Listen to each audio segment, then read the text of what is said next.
If an item does not appear in our records, it does not exist. What's going on, guys? And welcome back to Tales from the Archives. We're covering chapters 4 through 15 of Plagueis. We are back with the boys. However, we're missing Tony, Star Wars Sith. He could not make it tonight, so send him some love. He got caught up at work. But hey, he ate an entire Christmas tree. Dude, I would not recommend it personally. I've done it myself. Keep an eye on the one behind you, Will. It's gonna eat you. But I'm Grayson from Mortis FM, and with me are some of my best friends in this amazing community. Connor, we will start off with you. Hello there. I am Connor from Beyond the Dune Sea. Excited to jump into this cavalcade of darkness and misery. It's going to be awesome. And I'm Seth from Beyond the Dune Sea, and I'm excited to be here. General Kenobi, hello there. I'm Cole, the other half of Mortis FM. And would you believe it? I also feel a little bit of excitement of also being here. Will, 26, plays younger. I'm one half of Dark Side Secrets with Tony. Tony decided to ditch, and yeah, it was completely his choice too. He told me. He lied to everybody else. He said, "I don't want to do this tonight." Yeah, he said he didn't like the chapters. But yeah, and he's not here to defend himself, so that's just what we're going with. But I am also excited to be here. Good. Well, should we? I want to shout out Andrew Haley, who he's one of my dude. I love you, man. You're awesome. Thank you for the congrats on the 60 subs. Yeah. So, is there anything else I have to say before I just go and jump into the summary before we start talking? We got a lot to talk about. Yeah. We do have a you lot. read chapters 4 through 15 on Darth Plagueis? If not, you can do it real fast. We'll wait. Yeah. And then we'll, Like the then Flash? we'll go over it. Just Yeah. booking through it. Yeah. Oh, see what I did there? Book. Anyway. Yo. Alrighty. And I want to. starting out like this, huh? All He right. said the thing. He's here. Yo, Retney's in there. I knew he'd be here, man. I was already ready. It's like Retney's gonna keep us accountable with the lore in the chat, and I'm Hope happy everyone for it. studied. I'm a little nervous. It's like I'm giving a book report and he's the teacher. And I'm like, What did you learn? I want to say also for anybody who is watching, this summary that I'm doing is a lot more comprehensive than last time around because we covered a lot more. So if I'm dawdling, let us know for next time, and I won't do it. I just want to make sure that anybody who did not read and just wants to catch up and get our thoughts, I want to provide that service for you. So, and also for my friends here, if this summary sucks, let me know. You it's ready? going to be great, Grayson. It's going to be Thank you, awesome. man. Yo, Quinlan boss. I'm sorry. Yeah, Tony's not here. Alrighty. Tony is busy catching up to chapter 15, I'm sure. Let us begin with the summary. Where we left off last time, we continue. Plagueis wipes out the crew of the Woebegone with ease and attempts to keep some alive using midichlorians, but with no success. He uses the medical and piloting skills of the ship's droid 11-4D to heal his infected wounds and pilot the ship to a space station owned by Boss Cabra. Cabra? Whatever. Cabra. Using his true persona of Magister Hego Damask, the ship is disposed of on a station in the Outer Rim, and he goes to his home planet of Moonalist. He reunites with his friend/advisor, Larsh Hill, who he reveals what he has done to Tenebris, a.k.a. Ruges Gnome. Plagueis takes 1140 to his island, Abora, where he shows all of his experiments and archives of various cultures, species, and runs some studies on himself as well. Plagueis holds the gathering on Sojourn, where various influential organizations meet to draft deals. He makes various deals, including one with Gardulo the Hutt, a group of Yanshori. He also angers the Grand Protectorate quite heavily, before finally meeting with the owners of Subtext Mining, if you remember who those guys are, and he threatens them.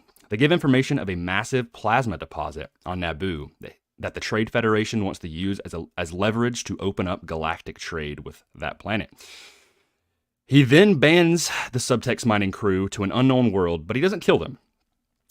After the gathering, an intruder triggers the fortress's alarms. Plagueis tracks the intruder to find it is another student that Tenebris trained, Darth Venomous.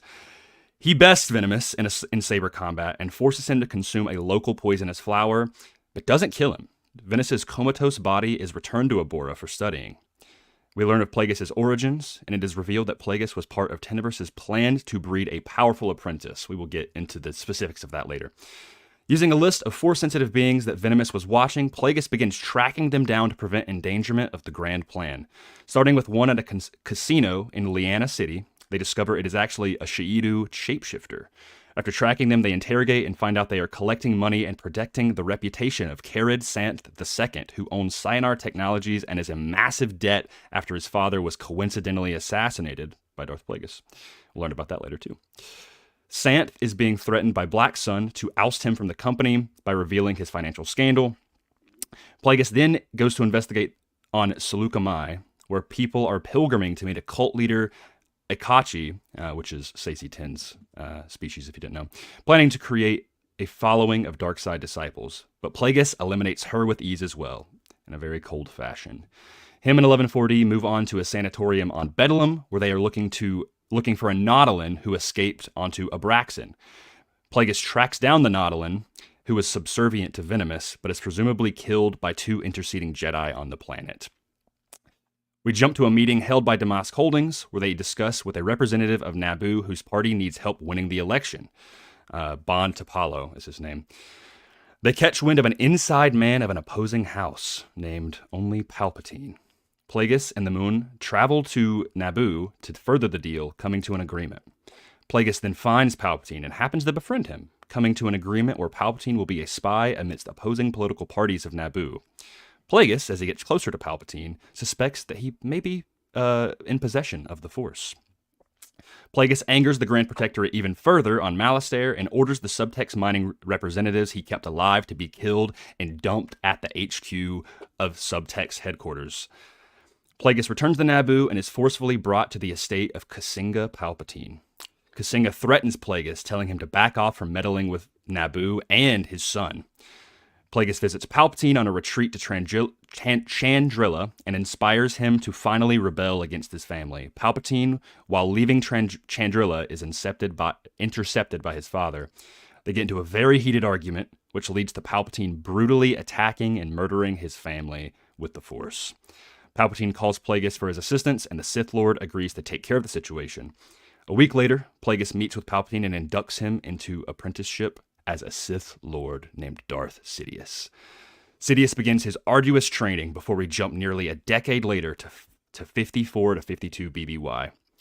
Plagueis and Sidious feed their powers in the dark side and hone their skills in various training regiments and rituals. Palpatine, now an assistant to Vidar Kim, Naboo's senator, and an ambassador for Naboo itself, discusses with various world's delegates regarding the Trade Federation and Damask Holdings' effect on Naboo's profits. Interrupted, Kim gets a call that informs of his family's deaths in a ship crash.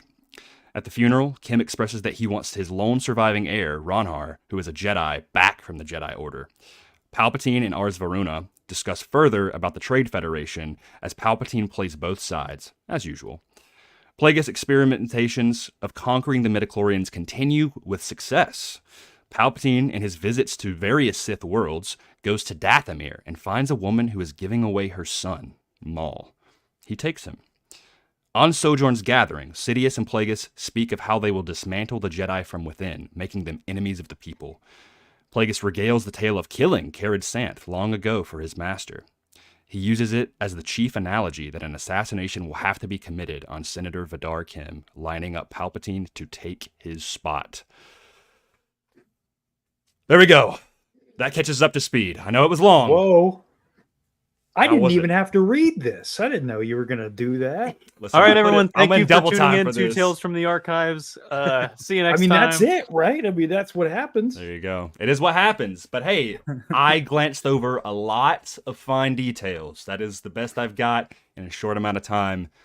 So I guess it's best to just kind of get into maybe our thoughts going back from 4 to 15 of what I discussed. But hey, I mean, I kind of just want to ask overall, like, how we vibing with this book?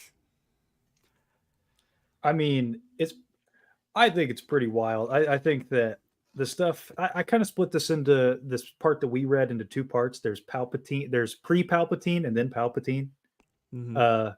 And seeing Plagueis's adventures, for lack of a better word, before Palpatine were very fascinating. His obviously we know from Revenge of the Sith he had fascination with midichlorians, but to actually see him experiment, it's so calloused, like very, very psychopathic. You know, he has zero empathy, but it's almost like I don't know if you guys felt this way, but he doesn't feel like he's evil in the sense like he has malice. He is just evil in the sense that he has no empathy, which is pretty interesting because I feel like Palpatine he's having a good time being evil, you know, but Plagueis, I almost feel like in his mind, he is doing what he feels is right for the galaxy. It's the grand plan. Yeah, the grand plan, you know, the messing with midichlorians. I mean, there is the power, you know, he's seeking the power, but I feel like in his mind, he's doing it all for this greater good. But yeah, that was kind of my general thoughts.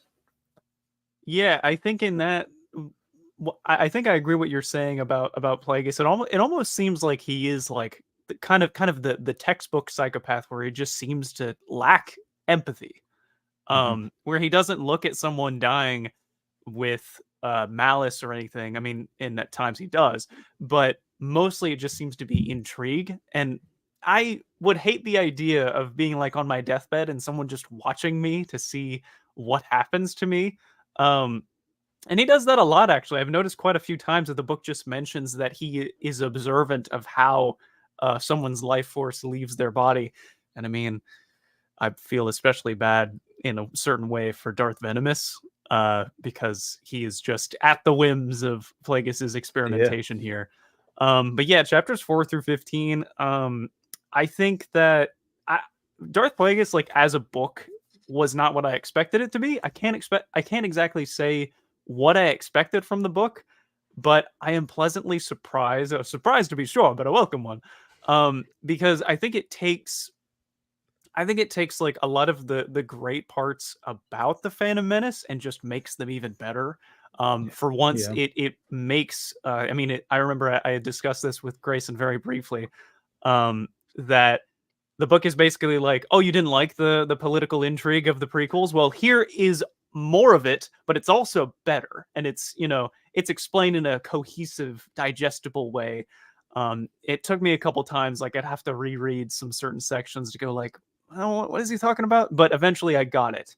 And I just really love how even from the start, it's just planting these seeds leading up to the Phantom Menace. I think it's done in a very beautiful way. So I'm really enjoying it so far. Yeah. So nailed the head on the whatever.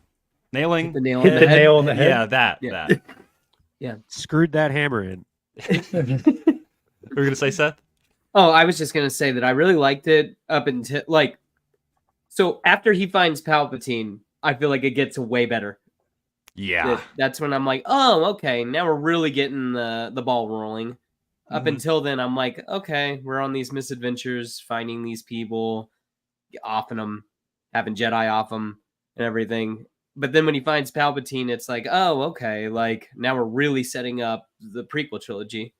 And so after finding Palpatine, that's when I was like, I'm here for all this. Before then, I'm like, this is okay. Yeah. I don't think it, for me, my favorite section in the book was, favorite is a strong word, but what I did really enjoy him going out and killing the people that were threats to the grand plan, which is something that he makes very prevalent. And in those chapters, you kind of get the idea that like, well, maybe he doesn't want he wants an apprentice, but like also he's almost okay with the fact of like, you know, maybe I don't need one. Like maybe I am the end line of the Sith, and it doesn't get any. I mean, that's what he's trying to do. But I mean, when he goes up to the Akachi cult leader girl and just like shocks her, I was like, and then walks away, and the entire cult is just completely dismantled. They're just in shock and awe, and they have no purpose anymore. I was like, that's cool. Like that is really cool that Plagueis is worried about not just the Jedi, but also any interceding dark side threats. It's really cool. Yeah, that was interesting for sure. But yeah, I mean, I completely agree with you, Seth. Like when Palpatine shows up, that's when the gears get turning. You're like, all right, let's get started. Yeah, I also like how when he reaches Palpatine, the perspectives shift from 1 to 2. Yes. And now Palpatine is a core character that we follow. It seems like it's kind of going back and forth between Plagueis and Palpatine. But yeah, I also really liked that those moments beforehand where it's just Plagueis on his own, covering his bases, you know, dotting his I's and crossing his T's, trying to make sure that everything's in order. Yeah, as soon as we got the name drop of Naboo, I was like, oh, here we go. We're getting closer and closer to finding Palpatine. And speaking of, I saw Retney's comment. Retney's comment made me laugh. Oh man, you're never gonna live that down. I can't wait for it. Can't wait for him to show up. Yeah, it'll be awesome. It's my favorite. I mean, from what we know, could he? Like, just to let the viewers know, we are at chapter 15 right now. So just spoilers. No spoilers. I don't know what happens to you. Better not tell me the Plagueis dies, dude. I swear to God. So what did Will think? We didn't hear Will's opinion. So not to sound like a dork, the first time I read this book, I hated that. I really enjoyed it, but now I think this is a testament to just us doing this between the 6 of us. Sorry, Tony.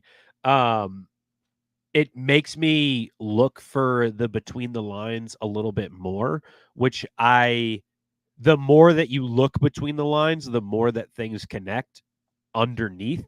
So I love this book even more upon the second read, and that we're taking our time with it between the pieces. Like we're not just going, okay, read the whole book and then we'll talk about the entire book. That we're sectionalizing it is pretty cool. I do think there's an element, at least for me as somebody who is an impatient person, when it's Plagueis going through his adventures as the adventures of Plagueis, if you want to call it that, there is a point, at least for me as a reader, where I'm like, all right, is he going to meet Sidious? Where's Sidious? Is it here? Is it here? Is it here? Right. And then the same thing with because now it's happened with Maul Baby is like, is it here? Is it here? Is it here? Obviously, like knowing what happens in the book, but it is that thing of, at least from the first time reading it, waiting to see what's going on, and waiting for those things to connect, which I really enjoy, because as a Star Wars fan, you love the interconnectedness of things. But I think truly Plagueis is, upon the second read, Plagueis is one of my favorite characters in Star Wars, only because, and to go back to Connor's point earlier, there's one point, and I think it's chapter 6, and we can talk about those chapters specifically later on, but where I highlighted something and I was like, how honorable he was for a Sith at times, where he's talking more about like, he says something about not wanting to instill fear because that's not what the Sith's goal will be moving forward, which is the exact opposite of not only the galaxy's viewpoint of the Sith, but like what we know the Sith of when it's just Palpatine in charge of everything. So I really enjoy the different perspectives. You see so much in the Phantom Menace of it being from the Jedi's perspective, but this being from the Sith perspective and it's going on at the same time is very cool to see that duality. Yeah.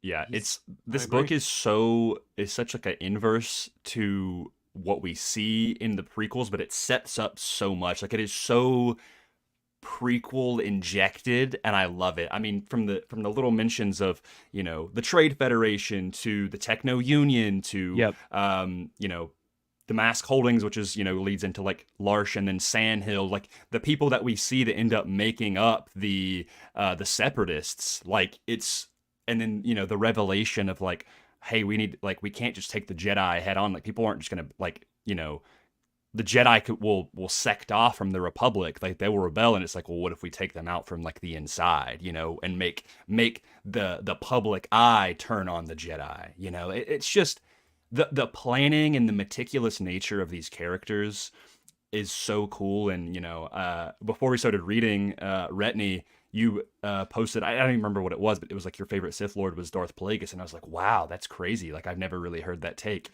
And thus far, he is on track to be that for me, or at least one of my favorites. Unless you count the non even canon to Legends dark side ending of The Force Unleashed, where like Lord Starkiller, but that doesn't really count. Plagueis is like he is cemented in Star Wars lore because of Revenge of the Sith, and this book is Legends, but I don't know, when I read this book, and I'm curious how you guys feel, like there's so much that I'm gathering from this book that still fits into canon. Like it still fits. Like, there's so many lines that I've underlined that I'm like, wow, like say what you will about The Rise of Skywalker. There's a lot of stuff in here that alludes to things that they did in The Rise of Skywalker. Yeah, and I'm like, that's really cool. Like, I wish it was executed a little bit better in that movie, but like, you can see the seeds were there, like in how Palpatine and the Sith and just his interest in general of the transition from Plagueis. It's just so good. It's so good, man. I think one of the things that I found fascinating is Plagueis was a bit of a revolutionary to the Sith, but he also had like a utopia view of the Sith. Like the rule of two worked for a reason because of the Sith's nature. It understood the Sith's nature. And Plagueis, I think, had an idealistic view of what the Sith could be. But ultimately you needed in order for the grand plan to truly be executed, you needed a Palpatine who also understood the true nature of the Sith, and not to how should I say, not to try to make them into something that they aren't. And he understood that the Jedi are one thing, the Sith are one thing, and he knew that they had to rule. But Seth mentioned it to me earlier, is like a rule of one. That was Palpatine. Like, yeah, he's going to have his apprentices, but it was never intended to. None of them were ever intended to usurp him. Where I think, and Plagueis even mentions during these chapters that he wanted an equal. Yeah, he didn't like a want, partner. Yeah, a partner. Yeah. And I think that is ultimately Plagueis's downfall, is he had too idealistic a view of Sith. And maybe if there were two Plagueises, it would work. But just by nature of the dark side, you can't have a partnership relationship.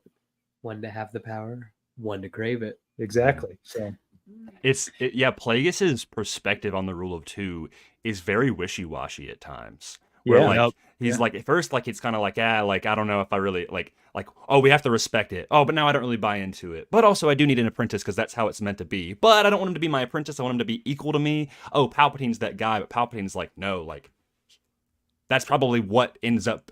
We already, without, we haven't finished the book, but we can already assume that is Plagueis' undoing, is that he presumes that Palpatine is in it for a partner. He would never kill me. We're partners, right?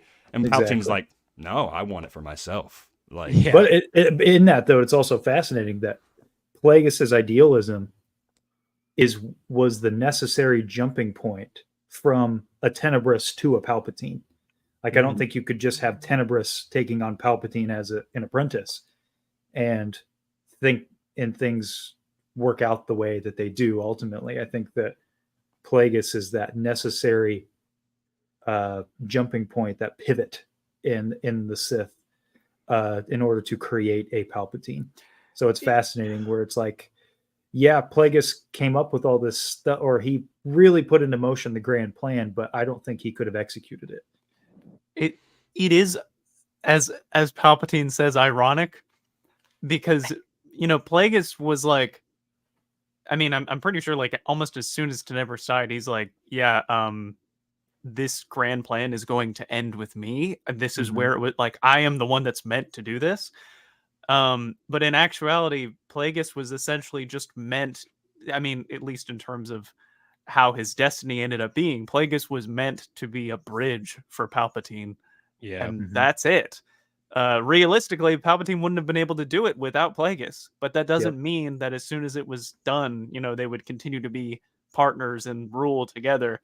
Palpatine, was just waiting for the right time.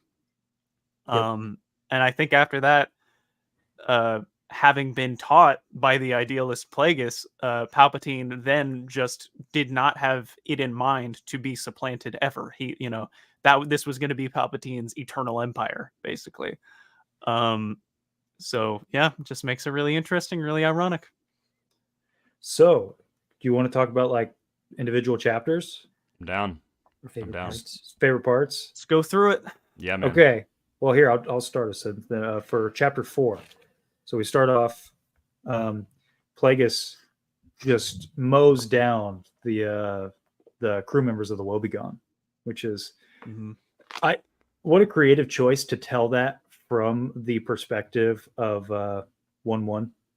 What was man? I've already forgotten. 11-4D. 11-4D. Or 11-4D. I don't know how. Yeah. 4D. I'll just call him 4D. But how 4D is trying to zone in on each of the members as they're dying. And man, and Plagueis was even experimenting in that moment. It was he had to kill them out of necessity, but also he was like testing each person as he killed them. Like, I wonder if this will work. I wonder if I could bring this guy back to life for a few minutes. Yeah, and that was wild. So I thought that was interesting that he is at all times using death as just as a science experiment. It's so casual to him. He's like, I guess I got to kill all these guys. Might as well run a few tests while I'm doing it. Yeah, he truly has main character syndrome. Main character. Tenebris is truly like. I mean, his name's on the book. I know, but I mean, like just even how he acts. Yeah, it's just like, oh no, everybody's an NPC. Yeah, I'm the main character. That's a good way to put it. Yeah, I think it's a testament to his it's a testament to his power, right? That in this scene, one would think that he would be worried for his life, but he's just messing around with these people, just conducting experiments on the fly. It's just a straight up testament to how powerful Plagueis is at this point. Mm-hmm. I mean, his collection alone of just, beings from planets, whether sentient or non-sentient, like he's studying.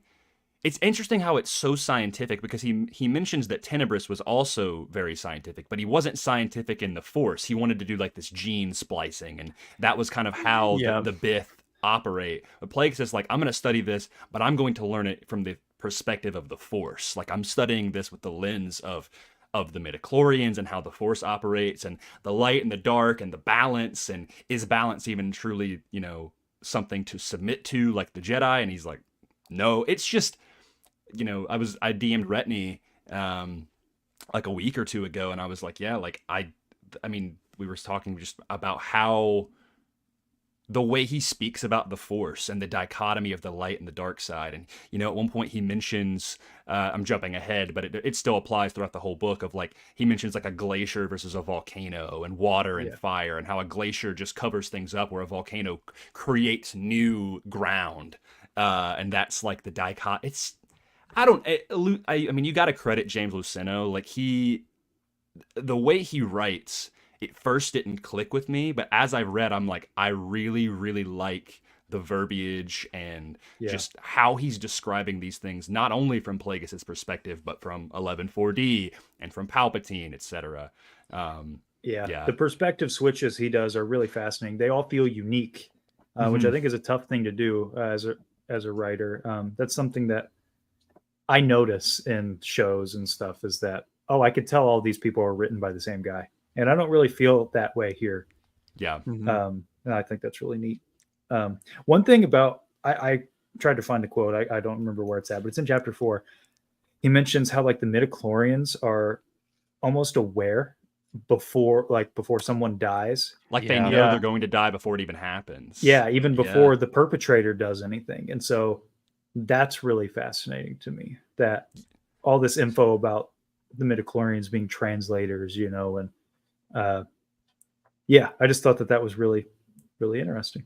Didn't he say something about like they leave before the person dies or something No, like that. because he They- watches and They don't leave. They like Interesting. prepare for it or something. Mhm. Yeah. Okay. It's like they know when they're about to die that it's like they've already started heading for the door. Yeah. You know? They've started packing their bags. They're like, all right. when Tenebris was dying, he watches them.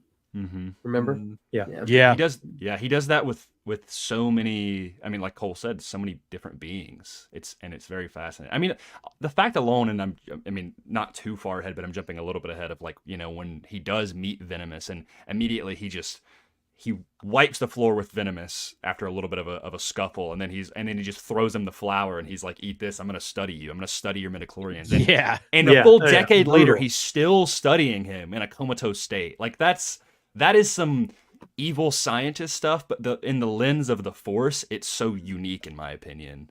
Yeah. That's where that quote that I was talking about earlier about not using fear, it happens right there on the last page of the future of the Sith no longer hinges on physical prowess, but on political cunning. The new Yeah. Sith will rule less by brute force than by means of instilling fear. Mm-hmm. And I just circled that, and it says right here, I was like, incredible, how honorable for a Sith. Like, Yeah. just of Yeah. like how he's like, oh, I will tell you how this is going to work in your death. Like, you are now no longer a part of this, but I will at least let you in on what's going on behind the curtain. It's like, Mhm. oh, well, you know, it's just very interesting how he engages in information between the other characters. Yeah. Yeah. There's Yeah, something super very nice. similar to that later on when we jump ahead to 52 or 54 BBY, and they've been training for about a decade. They're going through these kind of rituals, and there's that one planet that they go to where there's these tribalistic native indigenous people that they have no way of getting off this planet, but like every sporadic Yeah. amount of years the Sith show up, and it's become like almost a religion, like a rite of passage for them. And Yeah. and they quote, I believe Palpatine quotes Bane, or maybe Plagueis quotes one of the other Sith, and they're talking about how like it's not their goal to just take lives who don't deserve to live, is how they quote it, which is still kind of an evil, like a really evil statement in and of itself. But it's like I'm paraphrasing, but it's basically they only do it when it's necessary. So they only kill Right. that one guy, and then they Kali Ma him, but then they eat the heart. Like, I was like, Yeah. yo, Wild. Yeah. it's insane. I was like, okay, this is because they have it highlighted again. I'm sorry for jumping ahead way after chapter 4, and I knew this was going to happen, but it's that's all good. okay. So we're just vibing. We're just vibing, bro.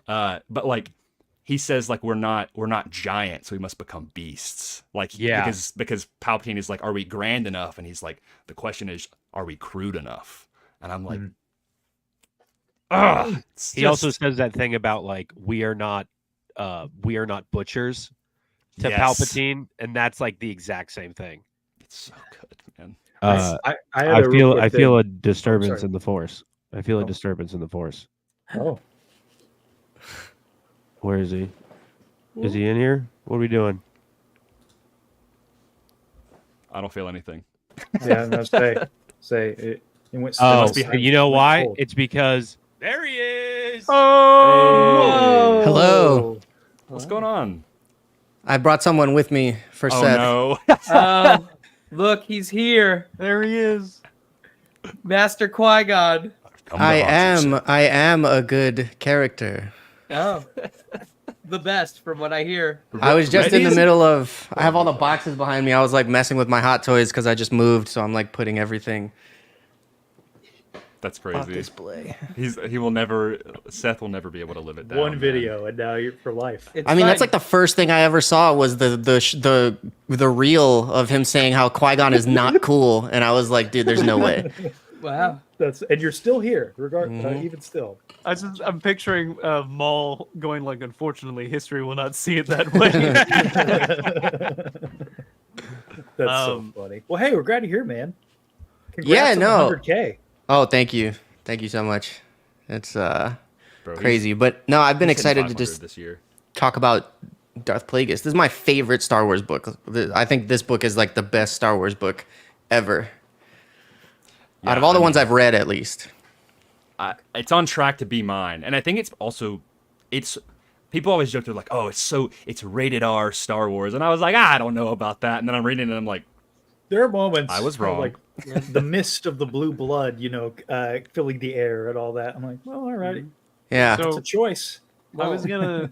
with what you guys were talking about earlier with that planet, like that's straight out of like Predator, where there's indigenous tribe and then aliens coming down and killing the hunters and then leaving, hoping maybe their technology will get better Just so for they the can fight them sport. better. Well, Plagueis here, because I remembered this. He specifically says, "Execute 1, terrify 1,000," which Yes. I just thought was such like a profound line. Yeah. And it's interesting because like he says that they're not trying to instill something of fear, but he's talking about basically how just one act affects generations.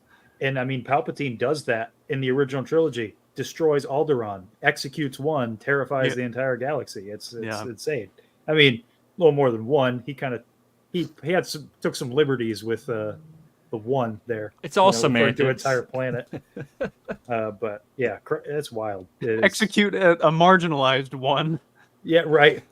So I had this quote. It's jumping forward to chapter 5, but which chapter 5 I just enjoyed. There was a lot of reference to like midichlorian transfer, and I liked how Plagueis had a little dig at it seemed like a little dig at Dark Empire, and now Rise of Skywalker by extension, about like putting your bodies in clones. Like that's not real immortality. We're not about that. I just thought that was interesting. But this quote. Sorry. No, go ahead. I was going to say, you mentioned something even similarly with Darth Vitiate or Emperor Vitiate, however you want to go, where he's like, he lived for like 1,000 years, but he was so focused on, he wasn't focused on living long. He was focused on being in power. And Plagueis is like, I'm not about that. I'm trying to live long. Yeah. Anyway, sorry, go ahead. No, you're fine. You're fine. This quote at the end of chapter 5, talking about Tenebrus's Twi'lek Master. I thought this was super cool, about how Tenebrus's Twi'lek Master had opened a small rend in the fabric of the Force, allowing the dark side to be felt by the Jedi Order for the first time in 800 years. That had been the inauguration, the commencement of the revenge of the Sith. He said the thing. I highlighted that too, and I was like, they said the thing. They said I the know. thing. Well, it's not even. I mean, yeah, that part's fun, but it adds some weight to the title. Like that title had a purpose behind it. The It just Revenge of the Sith. It made me wonder, like, what he was specifically doing, like what happened there to kind of create that rift. Mm-hmm. Was he trying to like send out like a flare of the dark side? I wondered or was that he trying too. to pop the bubble of? Because I think I remember it being described as like Plagueis describes it as like a light side bubble that Tenebrus's master kind of rips through. So I'm wondering if that was the goal or if it was an unintentional. Hey, it was like, wait, what was that? They mention it. I mean, in the more recent chapters that we just finished up, like they brought it back again, and I had forgotten that quote, Connor. So I'm super glad you brought it back up because I was like, they mentioned that, and I don't remember what happened. But yeah, he's like, it weakened the bubble of the Jedi, or at least burst it, as or vice versa, I should say. Like kind of Last Jedi vibes, the light and then the dark rose to meet it. Mm-hmm. Yeah, that's kind of what. And I was like, oh, okay. There has been an awakening. Yep. Yeah. It's an interesting way that they, like, how they perceive that, where, like, they acknowledge that, but they also know, like, we're going to take control of the Force and we're going to make it not that way anymore. Like, the dark always precedes the light, or has always preceded the light, is what he says. And I'm like, that's so cool. Like, that's such a Sith mindset to have. Yeah. I mean, they mentioned it a few times. Do you know what the Twi'lek Master's name is? I looked it up just now. He doesn't have that. Not off the top of my head. Well, no, because so I looked it up like a ton of times, and every time I look, it's like this is something that like they've never named this master for some I feel reason. like I feel like they did that, like I don't know, a lot. Because it was Bane, and then after Bane, it starts with Z or something. Xana. His apprentice was Xana.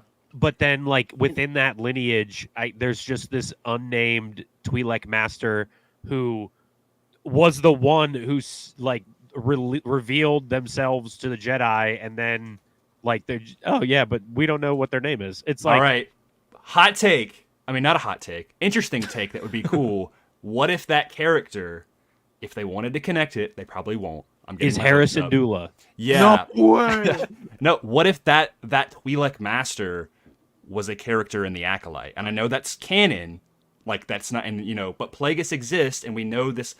There's things that they've brought in, right? And I'm like, with the Acolyte timeline, that makes sense. That's like roughly 100 years before. It would line 200, up. I think. Is it 200?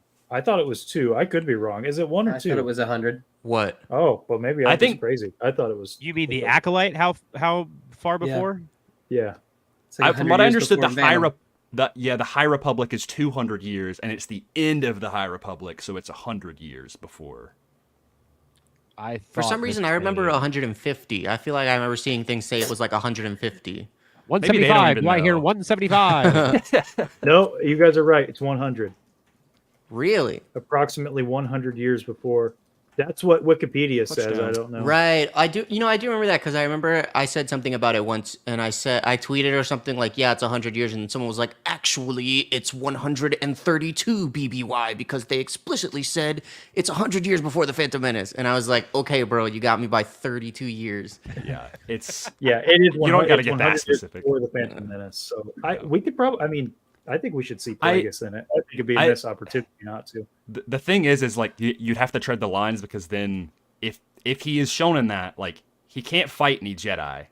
Like, that's, No, yeah. they could make him do that, but it would Of kind course of they could. Yeah. they could undermine what happens in the Phantom Menace, with Maul and with Right. Palpatine, and in my head I'm like, that's when the Jedi are aware of the Sith. The Sith are back. The only Well- way is if Plagueis could kill them, and they never catch a trace of it. But even then, Yeah. that's Well, what if they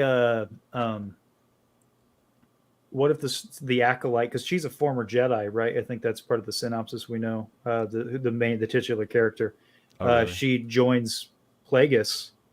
Maybe they could tell a version of these first few chapters before Palpatine, and he takes on this kind of first apprentice, and it doesn't really work out or something. I don't know. Or it's just like a long game of him trying to basically get her to clean up these messes, and then he gets rid of her at the end. Oh yeah, because there is that. I think it's. I don't remember what chapter it's in, but one of the people that he goes after, he kind of manipulates him into fighting those Jedi, knowing he the will die. Nautilin guy. Yeah. Yeah. So He's like, maybe "Prove it's, yourself maybe it's a worthy." situation like that. I don't know. Back to the book, he does that a lot, where like Yeah. whether he's, I'm sure in that case, if he did kill the Nautilin did kill those Jedi, he probably would have taken him on as an apprentice. But it was almost kind of like Plagueis knew, like, this guy's not gonna kill these Jedi, like, go die, But it's interesting, and he does that a lot, even with the manipulations of Palpatine, where he conjures this half true and half not story of what happened with him and his siblings and this genetic disease that he has, and then that is something that, like, he uses that to kind of push Palpatine, and Palpatine is eventually like, is that even true? And he's like, sorts, some of it. like, Kind of. and you From never a certain know. point of view. I was just Exactly. about to say it. and that's like the genius of Plagueis, is just little moments like that where he's like, and it blends or bleeds over to Palpatine, where it's like they might have a goal in mind, but they can, even if it doesn't plan out exactly the way it's meant to, they can always twist it to kind of redirect the way they want to. Yeah. Very true. I think because like as a longtime fan of Star Wars, as we all are, one of Palpatine's most identifiable traits is how the guy always has a plan about something. He's always planning something, and this book really just makes you realize, oh, that guy's his master. That's most definitely where he got it from, because like Plagueis is always like doing some ulterior thing. Yeah. So that's just so interesting. Which, speaking of him doing things for ulterior motives, how about him setting up Boonta Eve? He was a big part of that. Man, that's one good thing. I think that was just a really charitable thing of Plagueis to do. Setting up the Boonta pod Eve racing on Plastic, sponsored by Tatooine. Hago Damask. I had it like I was. That was so. I don't want to say goofy. That's not the right word, but it just came out of nowhere for me. I was like, no way. Plagueis helped organize the pod racing on Tatooine. That's wild. Yeah, I actually love.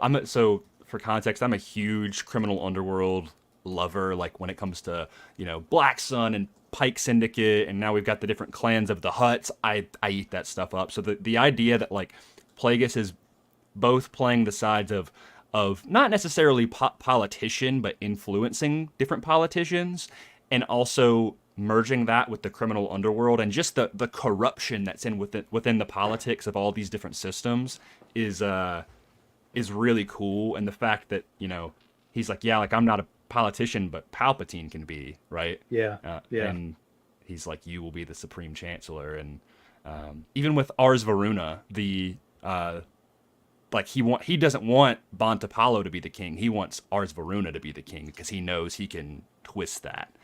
I also think it's really interesting that Palpatine is the one that comes up with the idea to turn the Jedi, or to turn the Republic against the Jedi to like make them an enemy.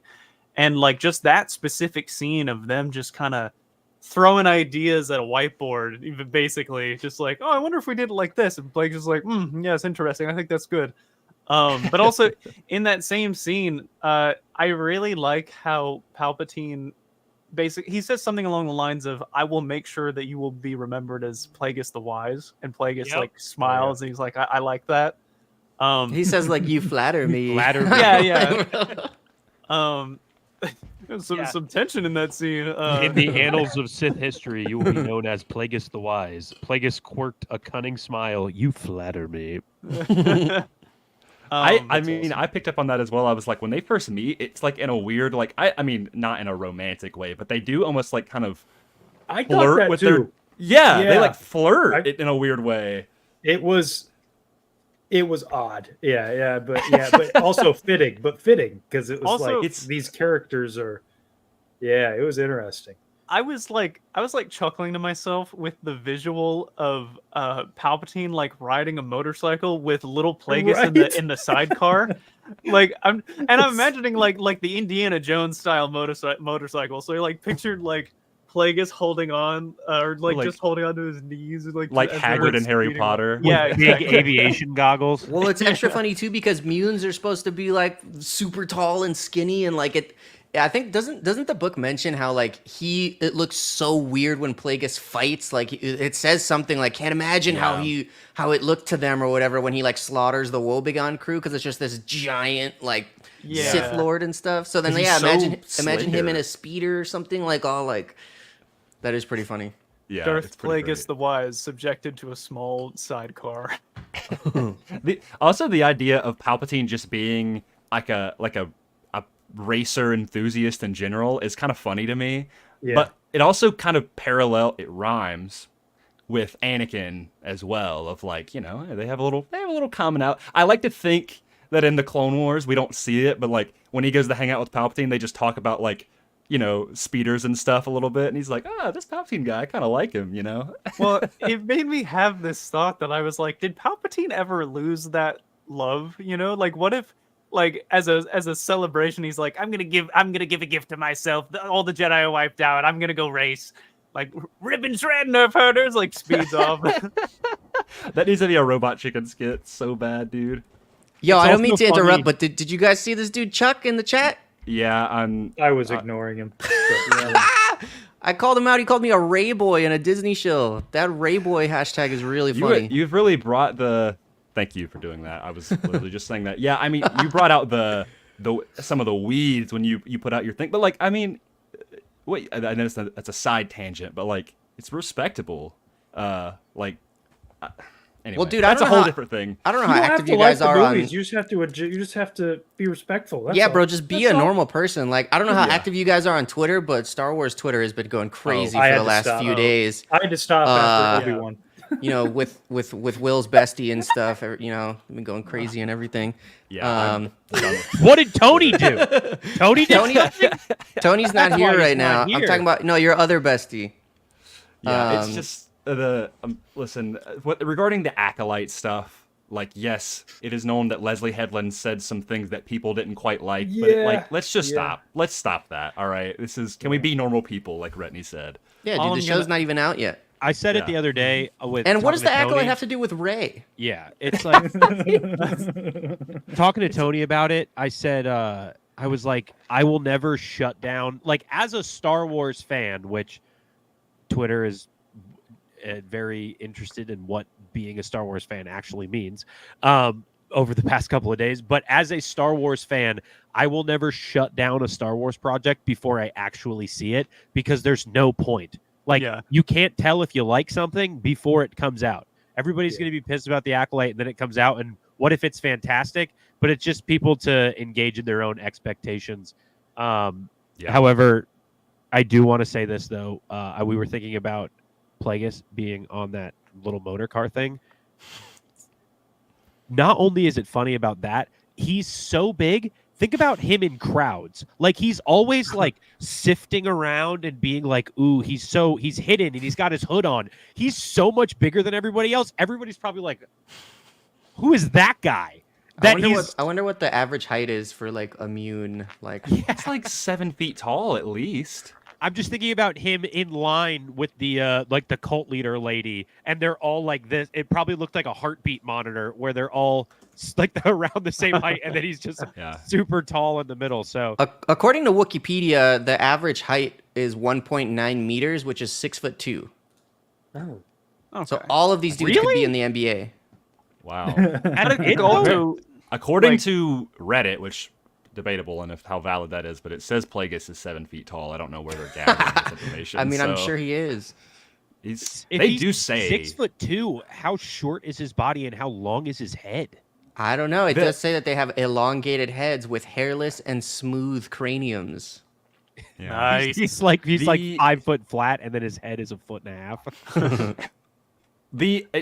I found this out while I was reading. I was like, what do the Munes look like what do I think Plagueis looks like, right? And they obviously describe it. We see a Mune in the prequels, and I was like, okay, he probably just looks like that guy.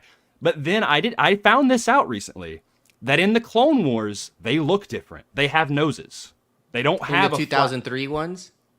No, in the Clone Wars. They have noses in the 2003 ones too.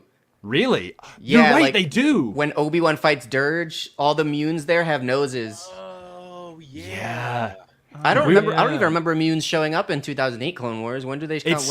When they go to the banking clan. It's the stuff with like God, what's the guy that Anakin beats up? Oh, Will, is it the episodes that I skip? That's right. Is it the episodes that I always skip over when I watch the Clone Wars? You guys are talking about like quality entertainment. No, you guys are talking about the ones where like Jar Jar pretends to be a Jedi for 3 episodes or something. No, I skipped those.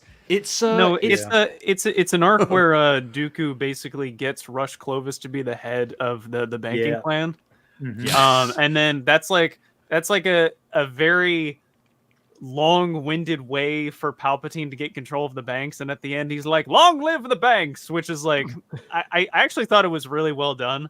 But it also includes one of my favorite Anakin moments from that show, which is when he beats the crap out of Clovis. And Clovis is like, "Oh, you're such a coward using all of your Jedi weapons and your Jedi abilities." And he's like, "Okay," throws his lightsaber and just beats him with his bare hands. And I remember that. To the side, being like, "Hey, okay, there they are." That's wild. Weird. Yeah, I didn't. It's weird. That. They can't decide what they look like. I don't think. I sent this to Cole. If I can find the picture. Yeah. I made a joke and I was like the Chad Plagueis versus the Virgin Plagueis. Handsome Squidward. Yeah. Let's see if I can find the picture. Is it the photo of him with the 2 lightsabers? That's the one I always think of, where he's like this. It's like the Plagueis art. Yeah. And the background is all red. Yeah, I was looking at that earlier because for me, when I listen to the audiobook and read, but every once in a while I'm like, all right, I got to figure out what this guy looks like venomous and stuff like that. Yeah. It's just so funny to me that he is the same species as the band in the cantina, like the Bith. Yeah, I know. But that one of them as a Sith Lord is so funny to me. But I mean, I don't know. 2 of them. Yeah, exactly. I also think it's funny that Plagueis actually remarks on that. He's like, of course he would choose another Bith to be his successor. Yeah. Tenebris was so conceited. Of course he would. A man in his own image. Bro, Chuck beat his ban. How did this man come back? Somehow Chuck returned. Oh, I put him in timeout, but his timeout is permanent now. Oh my Chuck, gosh, go man. watch someone else. Have fun in the Yeah, corner. there's plenty.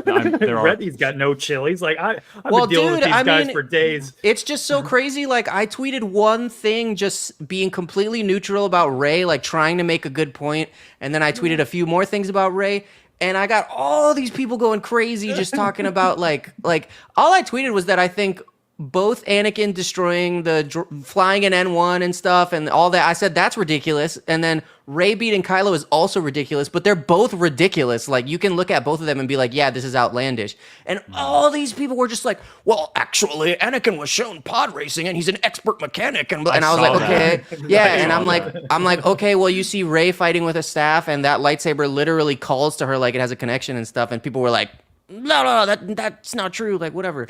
So I'm just getting tired of it, bro. I just want everyone, if you're like, there's grifter content creators out there. There's dudes who literally all they do is spread negativity. Go watch them. Like, why are you even here? Why are you even here with us if you're just going to talk about Disney like that? Redney, my guy, all you're doing is just Will, can I pulling out share my those screen weeds real in your fan base, Yeah, and then one of them was in here, man. Chuck. Get out of here, Chuck. Yeah, Darth Chuck over here. I'm gonna share this real quick.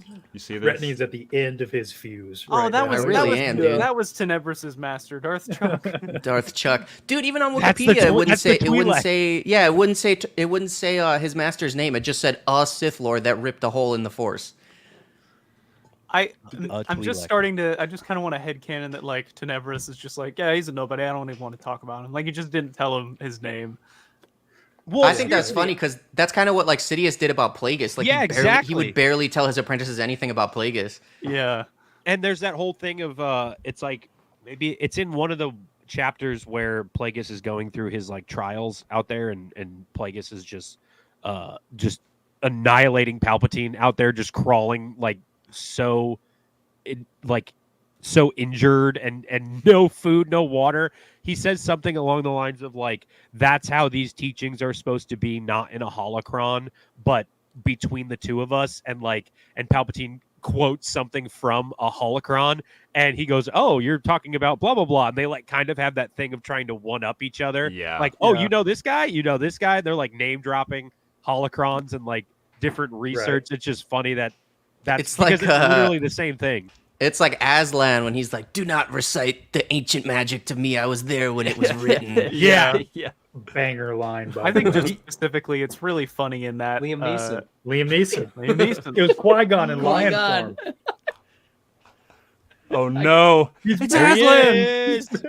Watch out, Seth. Qui-Gon is actually an Animorph, and he just transforms into Aslan. Yeah. I wonder how That close I actually- can get this thing being That actually focused. makes two characters that have taken lion forms in different respects.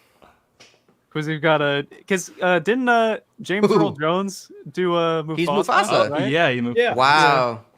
Wow. The That's lion crazy. verse. It be that way. The Star Wars lion verse. But no, now I'm just thinking about how like that Are entire we talking about this book? Yeah. Let's get back on track. that just got me thinking about how like that entire sequence, Plagueis is like, you're gonna want to kill me by the end of this, and then just how many years later he's like, oh great heavens, he killed me. Yeah. Oh, Yeah. great heavens. Yeah. Trying to find more of my favorite moments. It's hard. It's hard to go like not hard, but it's like so much has happened. So like putting yourself back in the go ahead, Seth. I was just gonna say, let's talk about Force lightning. Dude, 'Cause that's a cool moment. that was a cool Yeah. moment.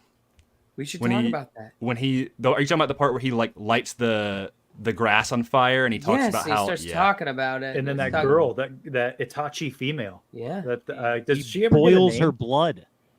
Yeah, that was, dude. Actually, I highlighted that. I want to read her. Do it, man. Please. Yeah, she give me just a second. dies, and then he's He immediately holds her like, oh, what hands, happened? right? Like he Like, oh, holds what her hands like she's gonna read his future or whatever. And but like I don't remember how it's described in the book, but like lightning doesn't go like all over her, right? Because the crowd doesn't know what happened. It's like he does it only internally. Yeah. It's more like the Which He is- does that's it like awesome. He does it like a handshake, like Joker's buzzer Yeah. from Batman the Animated Series. Grayson, I think I found it. Grayson, there it is. There's our example. That's what Palpatine does to Starkiller at the end of Force Unleashed.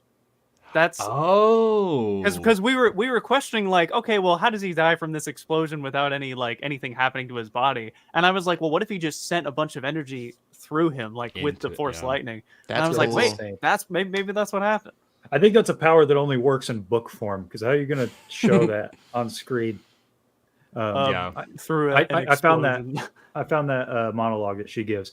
She paced on the slab, almost as if speaking to herself. I see worlds subjugated and worlds destroyed, and from the chaos a new order is born, buttressed by the ferocious weapons, the like of which haven't been seen in more than 1,000 years.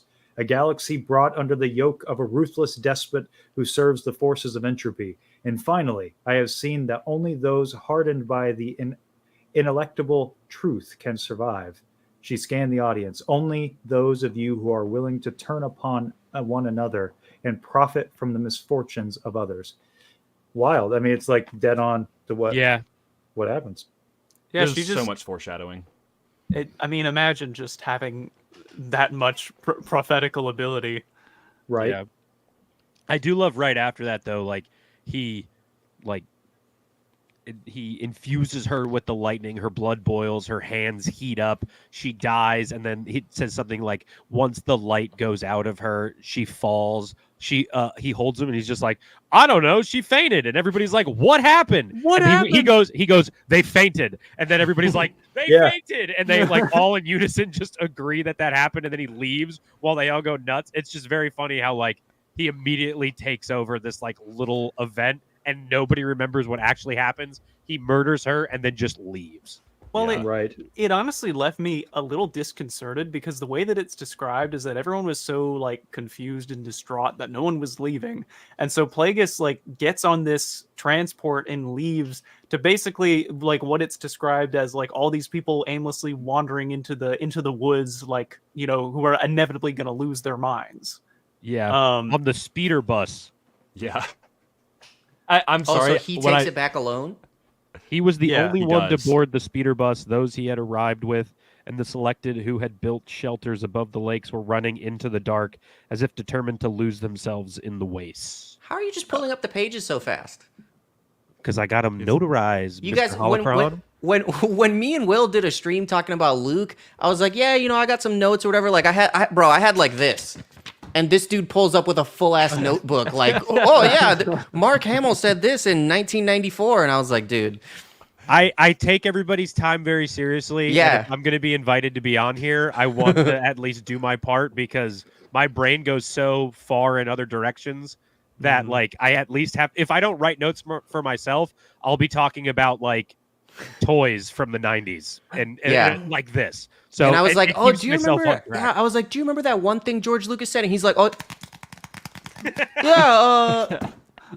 Oh, Tony said I took his spot. Tony's in the chat. He said I took Tony. his spot. Return of the King, Star Wars Sith.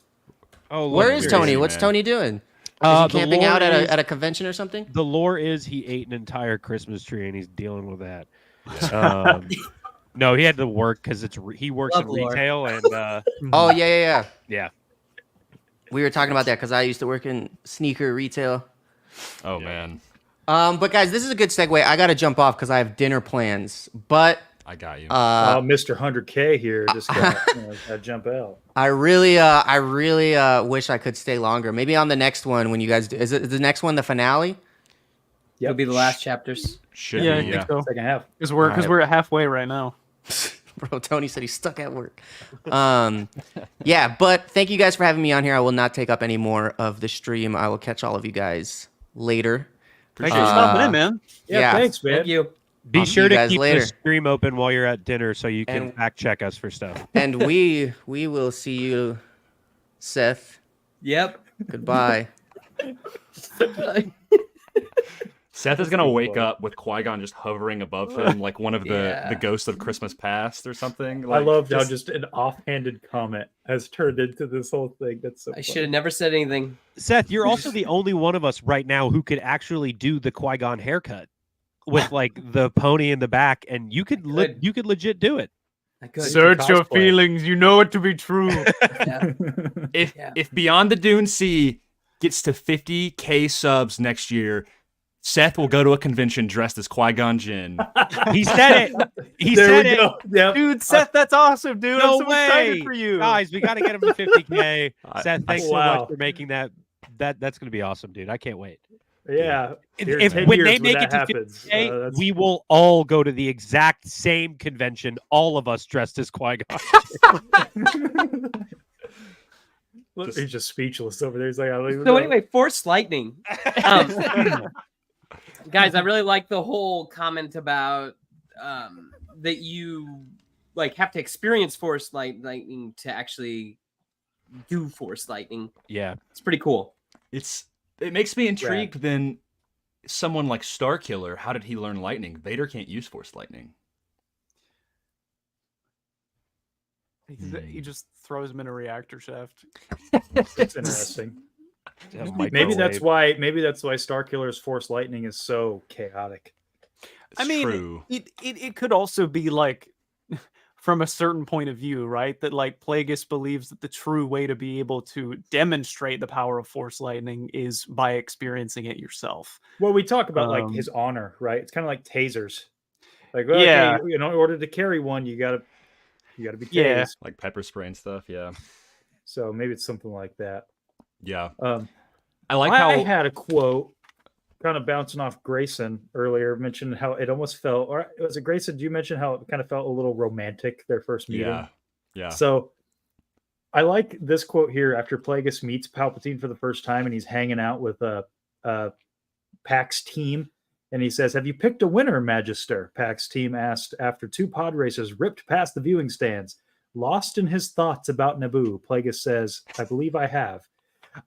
I think that James Lucino is writing this intentionally to be like this dark mirror to almost a romantic partnership. Like obviously it's not a romantic partnership, but he's writing it as if like these people who are so twisted, Plagueis is so twisted, you would never picture him having a wife or anything, but he has this like close connection with another person. And it's like, you could almost see this in a rom-com, where somebody is in like hanging out with their friends and someone says, "Oh yeah, have you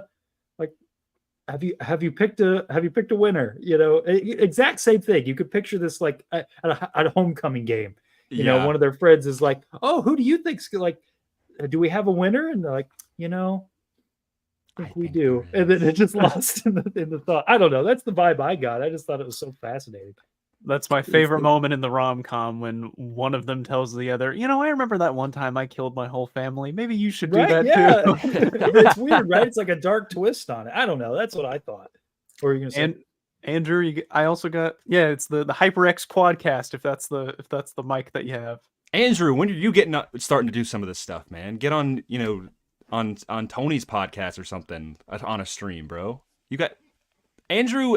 He's like, I love Andrew. He has some of the most. He's the best. homie. He's always in chat. Really good dude. Seth, to go back to your how they learn Force lightning and all that. Two things. One, because this is now Legends, I think that as much as I love this style of them having to be, like you said about the taser, you got to be tased to have a taser. Rey does not. And she just kind of uses it when she blows up the does she get Force lightning before that? No, but he does Yes, say she something does. about how Doesn't she get? she shot by does Snoke? in Last Jedi. Yeah, Snoke shocks her, doesn't he? Yep. No, he doesn't. Or does he shock He Kylo? shocks Kylo Ren. He shocks Kylo Ren. Oh, you're Okay. right. Well, I but think the all thing is Snoke though, was polar. as the Jedi, she says that, or Plagueis says that the Jedi can emulate it, but it's not true Sith lightning. That's Well, not That's electric judgment. Yeah. I thought he was talking about Force Judgment. I think Yeah. we're getting a little hung up on this, though. I think that Plagueis' whole point was more about honor. Like, hey, if you're going to truly use this, Yeah. like, I don't think it's like a power transfer thing. It's like, well, you can't do it unless you physically cannot do it unless you've been shocked. At least that's not the way I interpret It's it. the Karate Kid thing of you got to be able to use a broom well before you use your sword, like that kind of thing. Yeah, Like, yeah.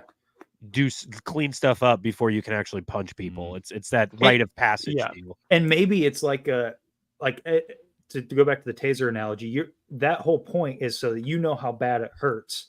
So only use it when necessary.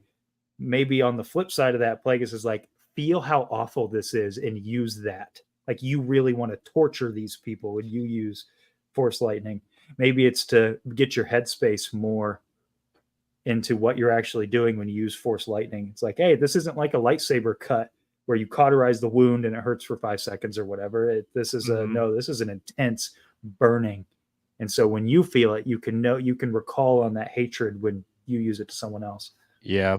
It's that fun thing of like, we all love Star Wars, where like a genetic thing and a mystic fantasy thing intertwine, and you try and figure out like, well, Palpatine is Rey's grandfather, so that makes sense why. But Dooku can use Force Lightning because he was angry. Like, it's that thing of it's just it gets a little muddy. Yeah, it's kind of just Star Wars, you know. Yeah, I also Plagueis also, and I take not a lot of things that he says with a grain of salt, but like Plagueis is a very theatrical person.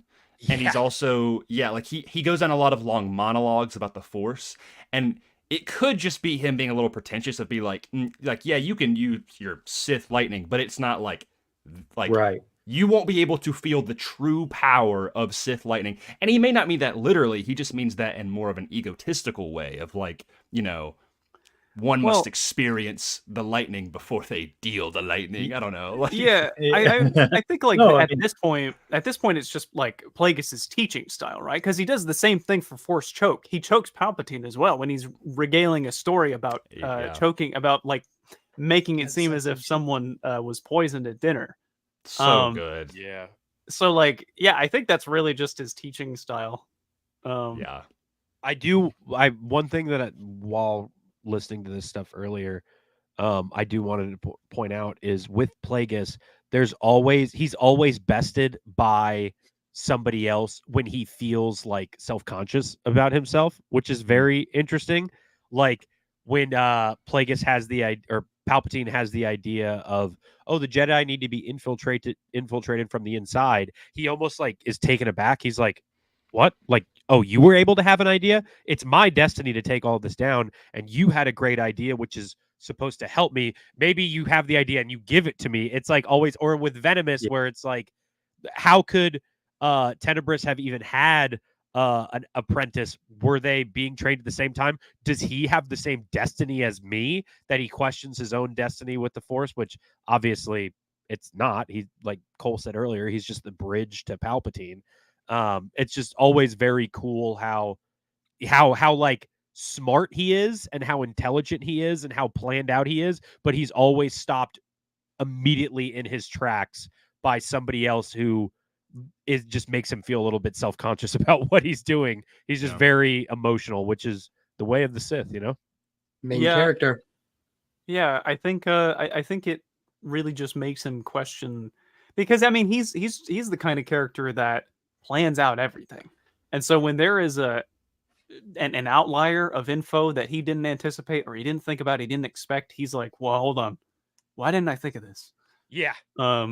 So yeah, it's a very interesting insight into him. Might just be a problem with the Sith in general. Connor, Seth, you guys have said this on your show before, that like Palpatine's demise, that he couldn't see past himself or see the possibility that that Luke could ever join his father and stay on the light side, right? Like, why would anybody do that? And it's like, that's the flaw of being so consumed by the dark side. It's a flaw of evil. Mm-hmm. Yeah. I think that's the fatal flaw of evil. Yeah, I think that's what Plagueis... Which is what makes Plagueis so dangerous. And it's that I don't think that he is evil for evil's sake, which Palpatine kind of is. So... It seems like... Yeah. I just think that Plagueis might have been a more terrifying ruler of the galaxy in that way, that just because I think that he would anticipate a Force like Vader sort of turning. But like we mentioned earlier, ultimately his downfall was always going to be from inside, because there's not another Plagueis. Yeah. Yeah, I don't even know if Plagueis would have let Luke, like, even interact with Luke or Leia. He would have tried to probably keep them as far away as possible. Yeah, he probably would. That's a good point. That's interesting. If Plagueis was Vader's master, I think as soon as Plagueis finds out about Luke, he goes and just caps him. Like, nah, you're not getting involved in my plan. I mean, you don't think he'd use him as another pawn? No, I don't think so. Not if he preferred Vader. Either that or he kills Vader and just goes after Luke. But I don't think he lets them both exist simultaneously. And he really didn't like branches. He just cut them off before they the possibility of somebody having the ability to do something like that. He just immediately ends them. Which I think whereas Palpatine was more of like a leader of opportunity. He periodically like, oh, Maul's the guy, and then Maul gets cut in half. Okay, well, there's this boy that just happened to be here. He's pretty cool. I guess that we'll watch your career with great interest. While also doing all of that with Dooku at the same time. Exactly. Like, so he's just letting that flow. He's always like, that is Palpatine's ultimate strength, I think, is his ability to just game the situation. What were you going to say? Sorry, I cut you off. It's gone. Oh, I'm sorry. Seth lost it. Yeah. I don't remember. What were you saying before that? Oh, do you think Plagueis knows about Maul? At this point? Yeah. No, not at this point. You think what? Sidious is just hiding him? For now. I think we'll see as we go forward. Do you think he knows about him? Well, my whole thing is like you said that he'd go kill Luke. Yeah. Why isn't he gone and killed Maul? My point is like I don't think that when Plagueis finds out about Luke, he just immediately do it. Like if you swap places, if you swap Plagueis with Palpatine, I think that once they know either he kills Luke or he kills Vader. Okay. So here's like a what if, interesting thing then, and I don't know if the book alludes to it, so I don't maybe this is more of a hypothetical or rhetorical question, but like Plagueis is obviously his goal is to prolong and extend his life, but also the step-by-step process is to create life. That's what Palpatine says in Revenge of the Sith. Mm-hmm. Do you think Plagueis might end up being the reason why Anakin was created? Oh yeah, I've been in that camp for forever. I think Palp's kind of like there's that in the Vader comic. It's kind of implied. Yeah, that is what happened because you have Palpatine like surrounding Shmi in like that one panel created so much contention and controversy. Yep. Yeah. Well, that was the theory before. It just kind of added fuel to the fire. Yeah. So are you saying more that maybe it was Palpatine that did it, or that it was Plagueis that did it and Palpatine manipulated it? I think they both were doing it. Yeah, I think that they both were like, at least that's always been my thought, is like they both were doing like some Sith alchemy together. You guys know that it was originally in the original draft. I know it was in the original Revenge of the Sith was draft. Plagueis. Yes. Because he has a twist on the "I am your father" line. Yeah, in the original Revenge of the Sith draft. What is this from? I've never heard about this. Here, I'll look it up. Because it's in the original Revenge of the Sith draft. Seth, you don't think so? Palpatine basically reveals himself as like Anakin's father. I'm your daddy. I got it. I'm your daddy. Oh, you got it? Yeah. Send it in our private chat. I want to see it. Yeah. Should I pull it up? Should I just pull it up? Oh yeah, there you go. Just pull it up. My Kindle. Oh, I got it. So, a Sith manipulated the midichlorians to create Anakin Skywalker. This is it. Anakin Skywalker was born, suggests that a super Sith manipulated the midichlorians to create the chosen one. Anakin's birth would have been orchestrated by a Sith that was powerful enough to use the midichlorians to control life and death. Such a theory links one of Star Wars Episode 3, Revenge of the Sith, most important scenes. In early Revenge of the Sith draft, Palpatine confirmed that Plagueis used the midichlorians to start the cell division that created Anakin Skywalker. But do you have the actual one? The link? This link? You mean? No. Here, I'm going to try to find the actual because, like, I think that the actual draft. Oh, you want out there? If you have the draft, please. Did you know that Connor made Star Wars? I'm just kidding. He just goes. He's here. You want to see the? You want to see? You thought it was George Lucas, but it was actually Connor. He was using it. Wow, what? Don't give me that stolen valor like that. Connor actually manipulated the cells in George Lucas to create Star Wars. That's how this happened. He's the Plagueis. George Lucas is. Have you ever heard the tragedy of Connor? Connor? What were you saying, Seth? Go ahead. there's a reason why it's in a draft. Well, I know, I Not- get that, Yeah. but Yeah. I think, but other things imply upon deleted scenes. Like you could consider that like a deleted scene, right? I mean, George right. would have made it so. So I know. I think that's the fun of it. I think George removed it so that it's always a mystery. It's kind of like Yoda's species. Like, how does why does Anakin have a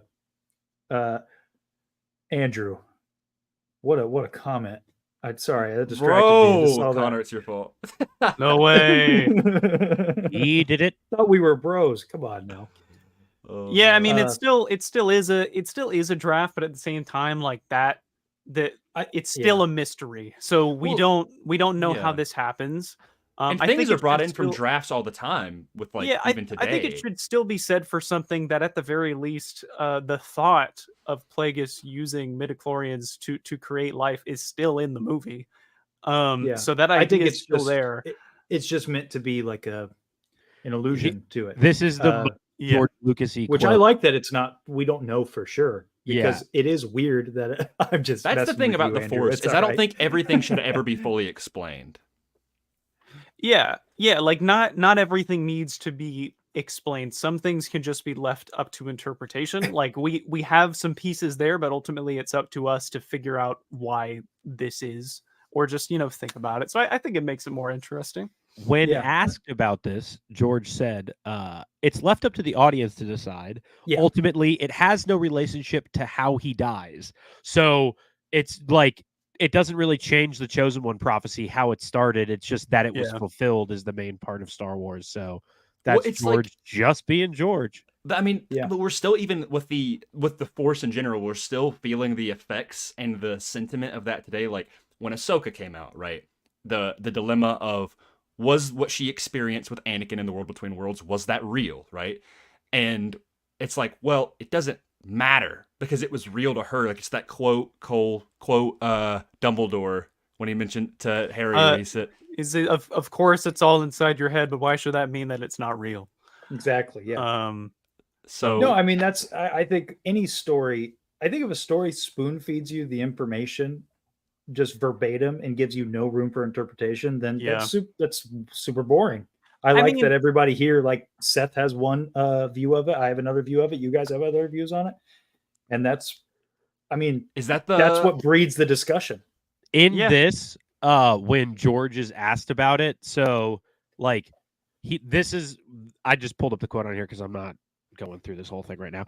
But when Paul Duncan interviews him in this book, that's when he gives the quote about like it doesn't really matter to the story how he starts, so leave it up to the audience. But it's also like that thing pointed out where Lucas was also possibly going to change it if he ever did his sequels, where in this book he refers to Leia as eventually going to be the chosen one, like all of that, where so him saying it doesn't it shouldn't be defined, kind of like Yoda's species. I would put it in that same realm of like we don't know what Yoda is, and it's kind of that mystery of Star Wars where we're not supposed to know what he is. You're not supposed to know how Anakin was created because it changes the Chosen One story, but then it's also like George is going to change the Chosen One thing later on, being that it was going to be Leia who was the actual Chosen One to bring balance to the Force. So he was always like ready for the next thing that he drops and works with. So you could go off of those all day. And at the end of the day, it's all from a certain point of view thing too. It's just it's just meant to. We're all meant to take in different interpretations, and mystery is great. It's great to have a little mystery. I mean, in it. Like it's fun to speculate. It's half the reason why I enjoy reading this so much is because it's like, we've talked about this before where, and I have friends that think about this, where as soon as Disney bought Star Wars and Legends and the EU was subsequently wiped away for in extreme terms, but still, it's like, okay, well, when that happened, I was like, well, none of the Legends stuff matters anymore, right? Like, I only should focus on the canon content and the canon books and comics, and it's like nothing else matters. And it's like, now that we're reading this, I'm like, there is so much, like 95% of this fits still into the current canon. I mean, this was written in 2011 when Clone Wars was going on, like the mention of Mother Talzin and the allusion to Savage Opress, super cool. So what I was going to say about that is like, it's up from a certain point of view, and we can gather a lot of really cool information and theories and just expand our knowledge in Star Wars from reading these legend stories. And it be like, hey, like in my, I feel like there's a difference between head canon and like what is your Star Wars, but it's like 100%. Yeah, like headcanon is like kind of ignoring certain things. A lot of people, they ignore the sequels or whatever. Or we were Connor, Seth, you guys talked about this when it comes to 03 Clone Wars versus 08 Clone Wars, right? Like, does it still fit, right? And you can make it fit, but at the end of the day, like, it doesn't ultimately matter, because you can still choose to integrate this in the way. And even if it does contradict something, that doesn't mean that it's just completely invalid, right? Right. Like, Star Wars has existed so much longer before Disney purchased it that it's not like, oh, well, none of this matters anymore. Like, that's the beauty of us going through this book. And I'm eating it up. I'm like, man, I want to read more Legend stuff. Even if it isn't 100% applicable and it's still 80% applicable. Hey, that's cool stuff that is fun to talk about. That's something that like the 08 Clone Wars discussion with Seth and I helped me realize was like, don't get so hung up on canon sometimes, Correct. like it's all just, and I always go back to the Sam Witwer quote. I know, Will, you're a big fan of it too. It's like, these are all just tall tales, It's all just tall tales. We're just having fun. And I kind of look at books like this, like they're apocryphal. They can inform stories in the canon, or the canon can inform from stories in the Apocrypha, but that's the fun thing about them being apocryphal. They're not always going to line up 100%. And some of them you can kind of just ignore if you don't really like Splinters of the Mind's Eye. We always clown on here, and, never ignore that one. It's so good. But it's, I think it's like, it's also that thing of like, Dave has said it in multiple interviews where Filoni himself has said nothing is canon except for the shows and the movies. And until a book is brought into either a Clone Wars or a Tales of the Jedi style animation, or brought into a live action series, it's nothing. And at least according to him, where there are so many books that are like the Ahsoka thing. That Ahsoka book was canon until it wasn't with Tales of the Jedi, which is it's just he goes back and he changes stuff, and it's kind of the same way that George was too. I mean, there's that interview with George where there's so many interviews of him during the Clone Wars of like him sitting around that round table, and just the same thing with the Sam Witwer quote of, it's all different campfires. In this story, Ahsoka's lightsaber is blue. In this story, Ahsoka's lightsaber is green, and that's okay. So it's like, would I love everything to be consistent? It would make it a lot easier some of the time, but it just adds to that charm of Star Wars, I think. The mythology. And it gives people like us something to talk about where we thoroughly enjoy trying to connect the dots. Alan here has a great point, what's up, Alan? It's good to see you in here. He says, what other series, stories, or movies work with or within canon? It's only something I hear from Star Wars. That's a good point. Like, you don't really hear this when it comes to Marvel. You're more the comic book guy, so you could tell us, like, with Marvel and DC, there's tons of Elseworld stories, right? Most of it is like that. Yeah. Right? So there's a mainline 616, but there's tons of times artists or writers get to write their own thing. Yeah. Or this is happening kind of over here. Or because it doesn't make any sense. Wolverine's a really key person to look at because he's part of every team all at once. Yeah. And it's like, how could he be doing all these things? He can't be here and there, but this isn't the 60s anymore. So do you ever hear, being in the comic book world so much, do you ever hear people kind of have these same disputes like in Star Wars where it's like, but this one doesn't fit in canon, so it doesn't count? Or is it just, no, it's just a fun story? I think that with comics, it's a lot easier to just go, well, I like this Batman. Because, like, when you move different writers or you move different artists, it's just easier for your brain to just go, let it go. Yeah. Yeah. Does that make sense? Yeah, no, that's an interesting point. I think that Star Wars is unique, that it's this, Star Wars has become a franchise like comic books. I mean, it has comic books in it, but I mean like a franchise that's so vast, but it's unique in the way that, at least up until relatively recently, it has been helmed by one dude who was kind of overseeing everything. And now we're in a place where we are getting all of these different voices. And I think that that's hard to adjust. Maybe that's why you have people who are so hung up on like, no, this is canon, this isn't canon. And that's, I was one of those guys. So I'm sort of phasing out of that. It was a phase. That's all it was. Yeah. It's like for Spider-Man, if everybody was like, "Oh, it's only canon up until Stan Lee stopped," like Stan Lee's, that's the only canon Spider-Man. It's like, well, no, people are more, and I think comics did that to themselves. Of up until in Marvel, up until Spider-Man was in the Fantastic Four, nobody knew that it was all the same realm. Mm-hmm. So like, them having interconnected stories, everybody was like, whoa, okay, so this is all happening at the same time. And then you see Spider-Man hang out with the X-Men, and he's just a young kid with a teenage super team. So I think it's that thing where for Star Wars, people cling to it so much of what's canon and what's not.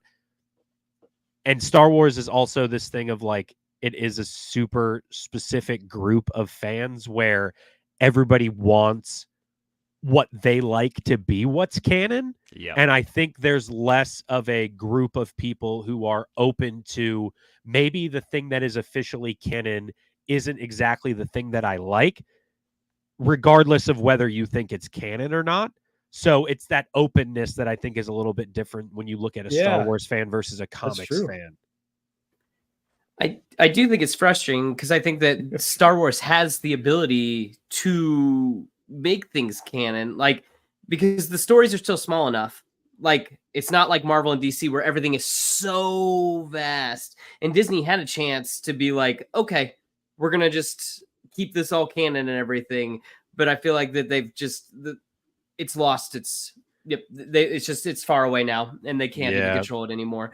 And I think that, I guess before Disney, it was getting a little crazy where like things weren't exactly connecting and everything like that. But now it's just the cart's off the rails. And then you look at the books too, like with Legends, like you look at something like Dark Empire and Heir to the Empire, and you're like, well, what, these things contradict each other. And there's even that thing of Timothy Zahn, like at one point, I forget which book it is, writing Mara Jade after Dark Empire, making fun of Luke for what happened in Dark Empire as kind of like a shot to the guy who wrote Dark Empire. As like, oh, you really turned bad and you wore that big cloak, and like making fun of him for it, almost like making fun of the entire story. So it's not like it's exclusive to Star Wars, because it does kind of have that thing of like, oh, this happens over here, the campfire scenario.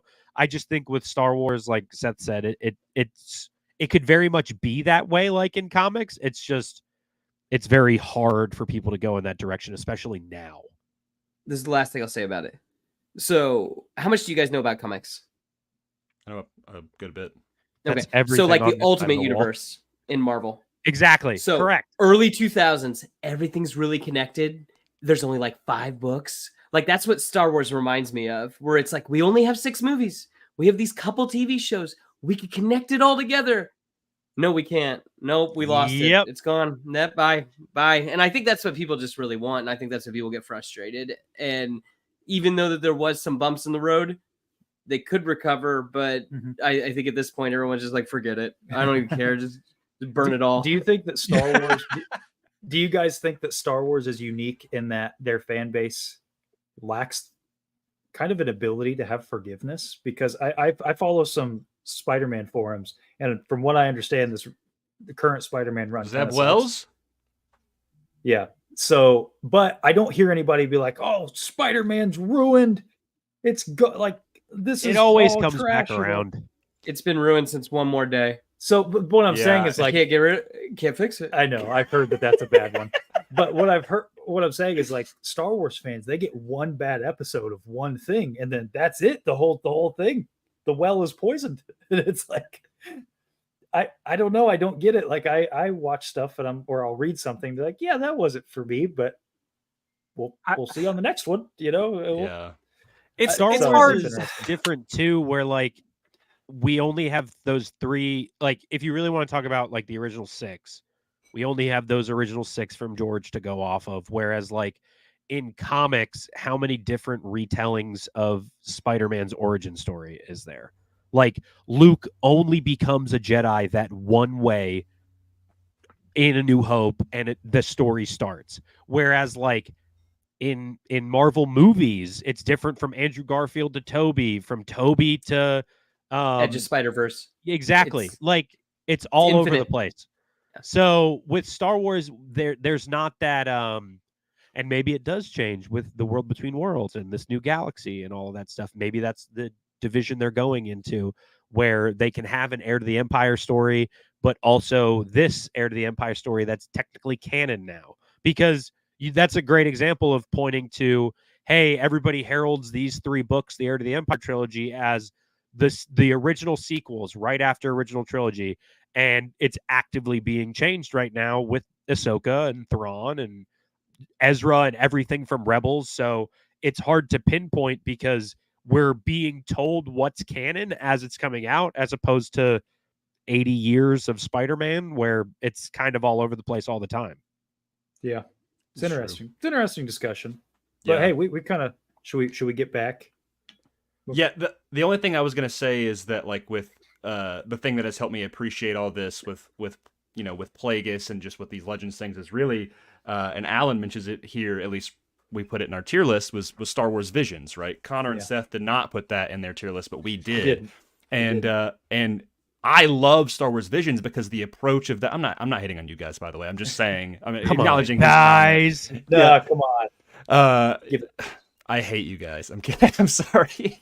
But like Visions goes in this approach where every episode is stylistically different. It's written different. It's tonally different. It's action, whatever. It's all different. And it's supposed to be their self-contained stories. And it's like with the Ronin, right? That's one of my favorite, Yes. like favorite episodes. It really, Oh, that is that's sick. dope. I'm not That even is sick. I'm not even a I didn't know it was Funko a Pop thing. guy anymore. It's but so good, dude. it's so like those episodes are like the one in season 2 is like Journey to the Dark Head, right? Like stuff like that, where I'm like, oh, that's really cool. Like, could I maybe fit that in places? And I'm like, it'd probably be kind of hard, but the story still holds up and still has that Star Wars aura to it, right? Like it has, in reference to Journey to the Dark Head, like it has a troubled Jedi character with these Sith, and it's like, oh, there's this whole Sith war going on. What's that about? Doesn't matter right now. And there's a girl who was raised on this monastery and is going to cut off the heads of these things. Like it's cool stuff that I can be like, man, that is really cool Star Wars right there, even though it doesn't fit into anything. Plagueis is a lot easier to fit into things where it's just like, well, I can disregard that line, or even if you don't even have to try to fit it into things. It's just like, oh, that's good Star Wars right there, and that's okay. Yeah. Like again, campfire stories of just who knows, The last this thing book, I'll say about it is like, what's different to me about the writing of Star Wars is like a book like this, James Luceno he was being told what kind of the way he had to write the story, as opposed to a comic writer who they have the big pitch meeting at the beginning of the year and they're like, hey, these are the stories we're going to go with. This is the new line of X-Men and this is the X-Men story. And it could be different in a year. We'll never know as fans. But it's that thing of like, I think comic writers are more promoted to change stuff up and like do a different thing because they're always looking for what that thing is. Whereas Star Wars fans, they're confined. That's really the biggest difference there in terms of the writing. I do think though, like your Visions example, and I've said it a million times. Tony and I have talked about it. I've said it like in terms of animation. Yes. Like they could do the Vision style thing and make all of those Legends fans happy by doing look. One of my favorite Batman books of all time is The Long Halloween. It doesn't really fit into a lot of Batman lore. Like, yeah, kinda it does, but it's just a really Batman story. They could do a Dark Empire animated series or animated series. You just do 2 movies, you throw it on Disney Plus. All of those fans are going to be happy for it. It's 2D animated. It's right there. Is it canon? No, but all of those fans are going to watch that and be like, this is fantastic. It's just Star Wars has this thing of like having to force themselves into that corner of what's canon and what's not, and only promoting inside of their canon before they make a giant switch to where their story is going to go. So yeah, I mean, it's all about that DNA, man. I mean, Star Wars has a DNA because it had one creator for the first 6 movies. And It's like one of those things. It's like the uncanny valley. If you deviate from that DNA just even a little bit, that's why you have people who don't like Andor, or don't like Kenobi, or don't like all this other stuff. It's like it's bound to happen because Sequels. Yeah, you don't have that. Ooh. You don't have the DNA, Mhm. or at least you have pieces of it, but Yeah. it's never going to be whole because you don't have that original guy doing it. Yeah. It's So I think the Star Wars fans, I mean, I struggle with it too. You just have to accept that, right?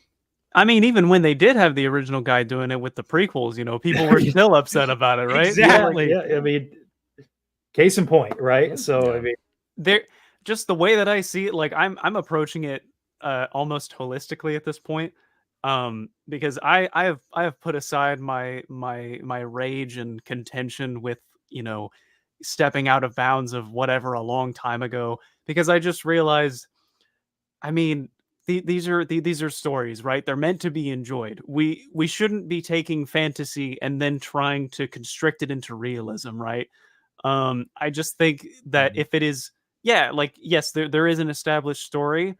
I would prefer if we tried to follow it is for consistency, but there are chances to step out of line and find instances where we can take something like Star Wars Visions, for example, and just take the idea of Star Wars and just have people throw creativity into it. That's why I think, like, for comics, I mean, like, out of all superheroes, I think I follow like Batman comics the most because I love Batman. I can reference things like, oh man, the Long Halloween was really great, and I loved the Killing Joke and all that stuff. And you can think The of it movie, as a right? cohesive story. dude, don't even get me started there. You can think of it as a cohesive story, but ultimately you are reminiscing about, oh, that was an amazing Batman tale that was told. So yeah. I Connor, only have look. Superman on my shelf. Sorry, guys. I was trying to do the animated. Connor, look. Oh, do we all have Batmans? I really think we might all have Batman just right. Yo, that's the best Batman right there. Yep. Love There him. he is. Oh, man. That's so KC good. right there, the boy.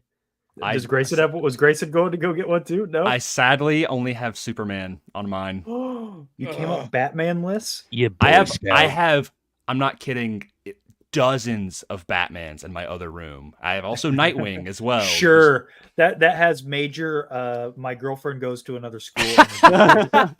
I have a I'm Batman, gonna- but you can't see it right now. It's in another screen. It's my grandma. I'm gonna keep him right here. My most prized Batman Batman is Beyond? my Batman Beyond figure. I'm a big Batman Beyond. Oh, you're a Batman Beyond guy, huh? I love regular Batman too, but Batman Beyond was like my childhood. Anyway, Darth Darth Plagueis. Plagueis. So okay, in chapter hold on. Guys, it's really off 11. the rails, and I don't know. Yeah. Well, we'll just wrap it up. We were on chapter 10 is the last thing we talked about, so there's only a couple more left. I'm just kind of going through some of my favorite quotes and Just stuff. fly through it. Yeah, here, I'll read one. How about this? Plagueis extended his left hand to touch him on the crown of the head. Then it is done. From this day forward, the truth of you now and forevermore will be Sidious. We haven't even talked about like the brutality of and the conflict of him killing his family. Like, no, that's kind of what I was going to lead into with that. Yeah, because that's at the end of that chapter. But I mean, talk about daddy issues. Like, right. Immediately I was like, oh, they got a rough thing. And I even want to jump back a chapter before of when Plagueis is brought to the Palpatine estate, and they have that. I mean, so good. Just the way that Plagueis just kind of collapsed back. And basically, I was telling Cole about this line the other day of, he was just like, I always thought the Naboo as a kind and hospitable people, but I guess the Gungans wouldn't agree. And it's like, that was a line, right? you're like, yeah, dude. And then, but he facilitates the murder of Palpatine's family by proxy with Palpatine. And I mean, Cole, if you want to talk about your absolute favorite moment in the book so far. Yeah, as of right now, my favorite moment in the book so far is when Palpatine essentially does the same thing that Plagueis does earlier in the book, where he just accepts that this is what is going to happen, to where he basically, he puts his hands on his face and he like looks up into like just into the seeming endless sky in his mind, and he's basically just like, we're all in this now. You know, like it is a death sentence. Like he basically just says, this is what's going to happen now. I've already gone too far. I've brutalized my father. I've likely just killed a guard. We're all in this now. And then you don't even see it happen. That's how the chapter ends. And the next one begins with it already being done. Yeah. And I just think that is, man, just Palpatine's awakening, dude. It's just so sinister. I love it. It's great. The only visual you get is, I think, the next chapter. When Plagueis is like, when he's starting his training, he's like, go back through when you killed them over and over and over. And he's like talking about, he's like, how he could feel his hands on his mother's throat, but not physically, with the Force. You know, I was like, oh, that's so cool. Like, that's such a cool visualization of using the Force, right? Of like, you know, whether it's a push or a pull, but like the Sith, when they're choking something, it's like in their mind, they are choking that person by the throat with, I mean, you see it the most with Anakin as well, like the aggression that's in his hand of, even when he's choking someone like Padme, like, you know, you see his hand quiver. Mm-hmm. Like he's putting all of his, I mean, even Luke, when he tries to lift the X-Wing, right? Like it's like he's lifting an impossibly heavy weight that he was never meant to lift, whereas Yoda is just doing it with ease, right? Yeah, well, that's kind of interesting though, right? It's like Luke was trying to control the Force, whereas Yoda's just letting it flow through him. That's why it's effortless. And Plagueis mentions it so much about how they're like, they are conquerors of the Force, whereas the Jedi are complacent and they're, I mean, literally, they go with the flow, and he sees that as a weakness, whereas the Jedi see that as a strength. He says, we stalk the Force like hunters rather than surrender like prey to its enigmatic whims. Which is, I mean, Plagueis' view on the Force is very interesting. And his training with Palpatine, like, brutal. We talked about it earlier about, like, the eating of the heart and bringing him to that cold planet, Magito, right? It takes him to Magito, and it's like, if you were used to a cold world, I'd bring you to a desert planet, you know, to here. Yeah. And his whole goal is just to make him feel uncomfortable and just to torture him. Later on, in the same vein, because, you know, we get the time jump right after that, Palpatine mentions when they first started their training that Plagueis asked about the things that he cares about, his wishes, his desires, his fears, so that he could give a counter to all of that. He'll take away whatever you cherish. He'll instill you with your fear so that you no longer fear it. Like, I mean, he is not pulling any punches at all. Yeah. And how about when they're talking about Force lightning here in chapter 13? And Sidious asks, will I eventually be physically transformed into some aged, pale-skinned, raspy-voiced, yellow-eyed monster? Such as the one you... Oh, this is what Plagueis says. Such as the one you see before you. Plagueis gestured to himself. A little on the nose, but it's unlimited fun power. moment. Can we... I'm sorry, we completely... We failed to mention... I don't want to like jump ahead, but there's something that we got to go back to because we did not get into the specifics of it, and that is Plagueis' origin. His childhood. Yeah, his like almost Tom Riddle-esque origin of, you know, I got that too. Yeah, Tom Riddle. Yeah, Ego Damask. Yeah, like, I mean, the fact that he like used the Force to tell a kid to jump out of a window, I was like, all right. That's wild. Yeah. Yeah. And the idea that it was Tenebrous all along with, like, you know, he bumped into Plagueis' father, or Damask the First, and then got one of his acolytes who wasn't strong enough in the Force to basically seduce and marry him so that they could have a child that was powerful enough in the Force. Like, that is, again, a scientific approach to the Force. They said using Bith magic to determine that their child would be strong in the Force. Yeah. So cool. It's almost like the precursor to what we were talking about with, did they make Anakin or not? Like, he literally made that offspring. It was almost like the test run to do it in the only way that they knew how before being able to do it with the midichlorians. Yeah.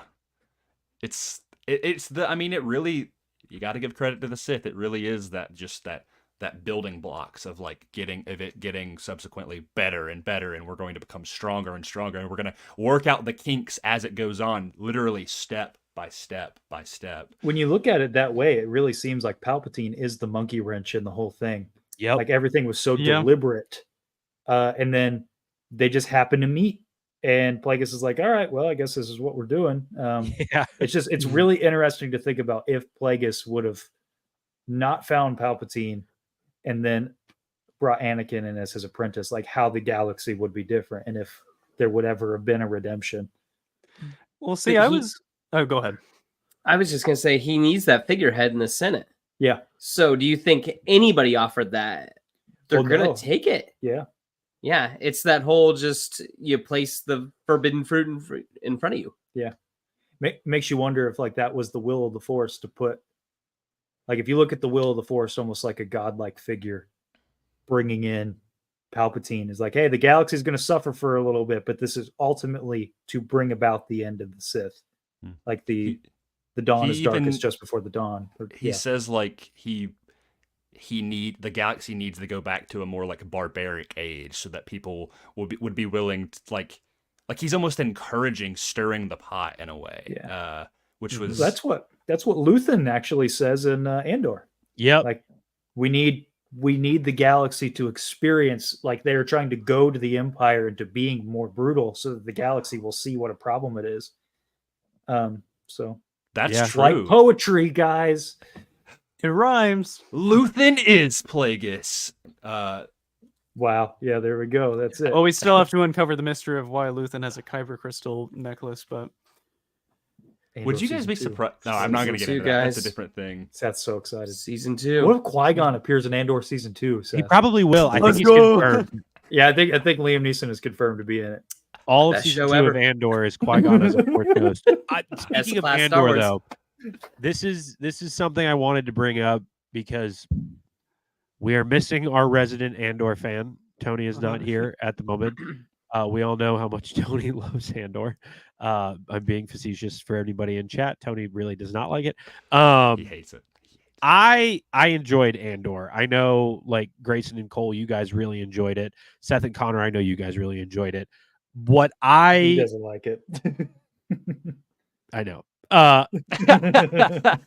That's why Qui-Gon's going to be in it, and then you're going to like it. Oh. Just like Kenobi. Yeah, exactly. Cassian Andor should have been in Kenobi. What I was gonna say was there are so many points in this book where it takes so long before we see a humanoid, like a human. It's a million species all interacting. Everybody's got dialogue. There's so many different species characters. Bothan. There's so many all the time. Droids. And not to make this about Andor, but in season 2 of Andor, I would just love a little bit more aliens, because something like this where it's like aliens all talking and interacting, and then it takes forever just to see a human walking by. It's like, hey, Andor, where are all the aliens at? You know what I mean? It was just something I thought of while listening to it. I'm like, man, we haven't seen a human in a while. And then I think of something like Andor, and it's all humans, you know? Yeah. That's interesting, isn't it? Yeah. It's actually, this is going to be a weird thing. This book reminds me a lot of Andor, and the fact that it's very slow, political. It's very political. It's much more of a slow burn. Obviously, there is a divide, and for people who love Andor or don't like it, or people like Tony who absolutely hate it. But Plagueis is like, people revere this book, but I've always viewed Andor as it kind of paces itself more like a book, which is maybe, and I like slower paced things, but Plagueis is like, it is that the slow political nature. The one thing that I will say with Andor is that I was also a little bit bothered by the aliens thing. Cole made a good point that, there's also barely any aliens in Empire Strikes Back. So other than creatures. Because the Emperor, man. He's Boss. I was about to say, that's the thing is the background bounty hunters, the Ugnaughts, and Wampa. Those are creatures. Those are not nonsense. Those are well, anyway, a creature, or is he actually thinking of things? All the rebels point you of see view are feelings. humans. The entire main cast, except for Chewbacca and Yoda, are humans. It's like you don't see a single alien except for the Ugnaughts on Bespin. It's not like I Bro, think you like guys, you just went through a whole litany of characters. You're like, other than Yoda, other than Chewbacca, other than the Ugnaughts, Okay, if other Andor than, had other than like all a of those Chewbacca guys. well, or a here's the thing, Yoda, like, where are it's you like that's the only one, it would be okay. But Andor doesn't even have that. It's like a background guy, and you're like, is that an alien over there? I think like 2 tubes. Yeah. I don't Or know. the giant dude from the first couple episodes. I just think it's a very interesting critique. I feel like at this point it's just kind of like grasping for reasons to be mad at it. But that's Yeah, like no, another yeah, Whoa, yeah, it's, sure, it's for one sure. of my only critiques. I will show. say, Yeah. like, the what's his face? Is it Melchi and Cassian are literally saved by aliens. So on That's true. that one, Yeah. from their prison thing, that's the only one that comes to mind. Again, it's been a while, but I digress. I always viewed the restructuring of the galaxy as like Palpatine does not like alien creatures. Maybe ties into his Naboo blood a little bit. And I've always been like, well, it makes sense. Like, why would I don't think he wants aliens in the Senate. You know, like I don't even think he wants anybody in the Senate. He disbands it in A New Hope. You know, Don't they so say like something about that when he's talking about when Plagueis says to him, he's like, you have to do it because I'm and he's like, you're a human, so the Senate would rather have you in there because of their like speciesism. Yeah, he said that the Senate would only allow a human to assume the chancellorship. And that's when he says the thing about working behind the scenes. Yeah. Yeah, because I mean, in terms of the scale of the galaxy, the human species is like predominantly like the largest and most expansive species. Mhm. So there's most of them there. Actually, Alan makes a good point. There was like that giant dude in the background in the second episode of Andor. So like it's not like there's no aliens. It's just it's predominantly it's human. just sparse. But Thanks, Alan, and not Connor. galaxy. What? It's yeah, Alan, it's you're the so way. smart. Yeah, Alan. Not Connor. You nailed it. Ooh, I found the quote. Human or not, my knowledge of the dark side will never equal yours. The title, the crown should be yours. No, Plagueis said firmly, it must be you. You have the political skills, and more to the point, you are a human. In this era, only a human is capable of rising to the top of Coruscant's biased political heap. Mhm. Super Yeah. interesting. Yeah, That's true. But do you think that It's- might just be because he's a mun, not just because he's an alien? What do you mean? Like Plagueis. It's just No. because he's It's a like weird there's that like guy. stigma. Stigma against the banking claim. Yeah. It's Yeah, possible. That's Ooh. interesting. Like he's too insecure to say that it's just him as a species. He's Yeah. like, no, it's all aliens. That's an interesting idea. I mean, that I goes don't know. back to what Will said earlier of like his insecurities in the matter. Like I think if he wanted to, Plagueis could be the chancellor. Like if he really set his mind to it. But I think that's like he's like, nah, that's not for me. I think he'd rather like just kind of puppet someone to be that. He even says in the last few chapters, he's like, you'll become the chancellor, and then you'll elect me as co-chancellor. Oh, right? yeah. And it's which feels like such a things that aren't gonna happen. Like you know, but it's like he was.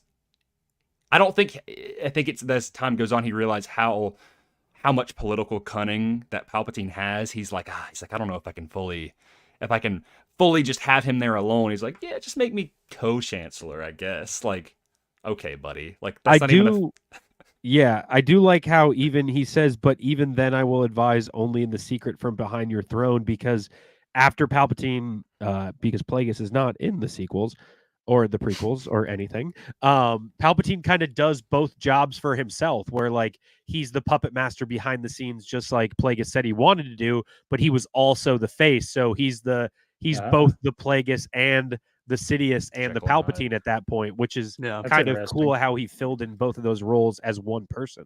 Because isn't that true that like Palpatine was really just kind of hanging out, and like Masamata was like Haley, like doing the day-to-day stuff? Yeah. Mhm. Yeah.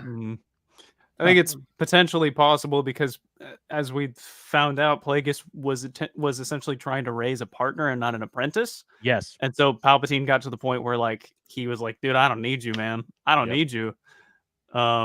So Plagueis let him get a little too far.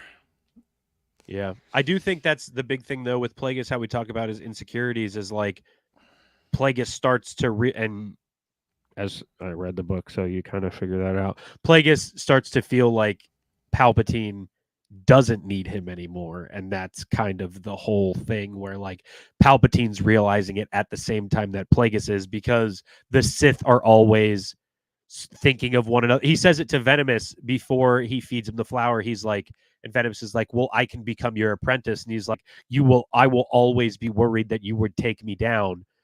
And it would never be that way, which to your point of he's looking for a partner as opposed to a master apprentice sort of deal. It's somebody not to surpass him in rank, but to meet him there so they can work on it together as a team. But once Palpatine realizes he can just end him, it's over from there. And Star Wars then. What's kind of interesting too is Sidious kind of says that to Vader. Only together we can discover. Yeah. It'll be a partnership. That is but one then you thing lose that- your legs. But even Palpatine, Palpatine, I think Plagueis is being genuine though. Like he genuinely wants a partner, whereas Palpatine is just doing it to manipulate Vader. He's like, "You're never going to surpass me." That's with all of his pawns in general. He never lets them get far enough to surpass him. Whether it's Maul, whether it's Dooku, it's Ventress underneath. If it's the Inquisitorius, like he's just like, you got to keep them like down here. It's why they squabble and they're petty and like he makes Vader think he's his partner. He's like, "What's wrong, my friend?" But in actuality, he's like, "You're my pawn. You are my muscle." Sucks. He's always doing that kind of stuff. Like, Well, I have to ask you guys this question real fast. I don't want to get too off topic, even though, at this point, why not? But like this part always bothers me, or it doesn't bother me, but it makes me think. Like when Yoda faces off against Palpatine in Episode 3, Palpatine specifically says, "You will not stop me. Darth Vader will become more powerful than either of us." yeah. So what is he saying there? Like, is he like, I've always thought that Palpatine's like, not planning for anyone to ever supplant him. But why is he saying like Darth Vader's going to become more powerful than even me? I think it's like what he's saying is that if Yoda could even beat Palpatine, it doesn't matter. Vader will beat Yoda. Yeah, that's probably true. He's like, even if you get past me, like we've already won. Yep, that's exactly what it is. It's also like a dig at Yoda, where like you lost Anakin, and now he is Vader. He will be more powerful now that I am in charge of him versus when you had him. Yes, it's getting in Yoda's head, really. I mean, I Yoda's always thought. Cole, that's a great point. I've always thought that quote was really interesting because I've always felt that prior to Vader losing on Mustafar, Palpatine did kind of like him, like genuinely, like he did. Like, that's like a favorite pet kind of thing, almost. Or as a friend, dude. Even as a friend, and I think that he was just so disappointed when he lost to Obi-Wan that he's like, "Well, I guess you're just gonna be my monster now, and that's gonna be it." But man, that is a great. I think Will's right though. It's just to get in Yoda's head, like I think in the Vader comic as well. I believe like I don't know verbatim, but he essentially says something to Vader, something along the lines of you had so much potential, but getting to that point is impossible now because you've lost so much. So I think that Palpatine was just kind of content at that point because he's like, "I won. Yeah, you're still powerful enough to do everything I need you to do. So whatever." And it's not till Luke comes. I think that's another part of Palpatine's fatal flaw here is like when Luke comes around, he's like, "Well, here's another opportunity to kind of right this wrong." When he should have just left it alone. It's the same thing in Kenobi too, where he tells Vader, he's like, "Dude, we won. Stop chasing after him. Doesn't even matter." Yeah. You seem agitated, my friend. where if he had actually great scene. You stop. Encouraged him to keep going after him, who knows what would have happened. It's my favorite scene. Yeah, I know it's your favorite scene. You hush. Does it? Yeah, Palpatine looks so good there, doesn't he? I know. Doesn't he look amazing? Grayson, do not. Don't. He'll just go off an entire. Yes, do it, Seth. Betray your friend. He looks in that scene as he does in the scene that he's put into in Empire Strikes Back. The monkey eyes or whatever they call him. Yeah. I don't know why he just kind of looks like a potato in that special edition of Empire. or He no, looks- like when they add him into the hologram. Oh yeah. It's just because he doesn't move. He like literally like it's just his eyes and his. I don't know mouth. why. really It's just weird. like his makeup in that scene. It makes him look so wide. I'm like, did Palpatine It like does. gain some weight in that period of time? He would have just been Um, shoving donuts, bro. yeah. That's so funny. So I think we about covered everything, didn't we? Yeah. Pretty much. I mean, yeah, I think there's not much other like the major beats that I Seth, wanted you to don't have to talk raise your about. hand. I- Just talk. Seth, you talking. have something to say? I thought it was kind of cool that he give him brought the the screen. Celestials. Because like, Yeah. he had What that does he mean offhand by thing, that? So that's like the mother and the son and the brother Okay. and the sister and the so father. the Mortis gods. Yeah, that's kind of cool. Well, Yeah. like Was that they're- even out yet? It was. Well, I knew Yeah, Lucas- 2011. So it came out in 11. Well, I know we talked about this several weeks ago, but I Well, have I the mean, this quote book was- pulled up as well. no, but not I the think book. I it's- meant when did the Mortis arc? Wasn't that 2012? they were I know working on Lucas- this Lucas- stuff. I know Lucasfilm Publishing was aware of it because we had the whole thing with Fate of the Jedi. Let me pull up the quote for that because I highlighted it as well because we are Mortis FM here. It was very interesting, and it also alludes to some stuff that possibly Balin might be up to in Ahsoka. I mean, again, it's legends and canon, but that stuff is being pulled, and They're this was pulling a created. lot of Like he basically like Plagueis has like a theory. Sorry, I have a lot of highlights. If you can't because it's too bright. Talks about the Anyway. Bendu stuff too. I did notice that. Yeah. He But mentions that- the Ashla and the Bogan. Yeah. I don't think that the Bindu thing would have been. Was Bindu a thing before Rebels? No. I was gonna the say name Bindu was, the character was not. Okay. So, Yeah, for it was, example, go ahead, Cole. Yeah, it was like initially called the Force Bendu, right? And that was where Jolie Bindo's name was based off of. And then they made the Bendu in Star Wars Rebels. We Interesting. can't tell you who that is, Connor, but you'll get there eventually. Jolie Bindo. What? Can't tell me what? Jolie Bindo, you know who that is? No. Oh, Why should I know we'll that? learn. Find out. Are you In the playing? book, you mean? Are you playing KOTOR? Oh, that's what you're talking about. I am going to start it soon. I'm finishing up another game first. Get ready to find one of your favorite. What game are you playing right now? Jedis. While I find Huh? this, I'm playing Chrono Trigger, which is not Star Wars related. I have heard of Yo. that game. Chrono Trigger is one of the best OSTs of all time. It does.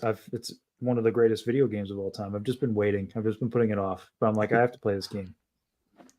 I'm gonna find it, guys. I promise you, I'm gonna find it. Also, What? I love the setups for Phantom Menace with obviously the plasma. Like Duel of the Fates happens when they're like in the plasma mines, which is really Yep. cool. Yo, I didn't make that connection.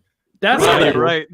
Yeah, Wow. those Oh. plasma. So Darth Maul falls down into the plasma Huh. cores of Naboo. I didn't think about that. That's cool. And also Yeah. the spaceport they built. That was one of their parts of their deal with. Yeah, I knew that. Honestly, yeah. like the Darth Plagueis book feels like the Rogue One to Phantom Menace. It's true. Yeah. Ooh, that's a It good way sets of it up putting it. so well. I just Better I love done. it. But better done. But better Well, done, in my opinion. Do we have to do this right now? I'm just saying. Seth, quit being a hater. I think it fits better. Everybody That's putting on their all. gloves. Okay. Save it. We're covering. I found the note. It was one of the last ones that I had.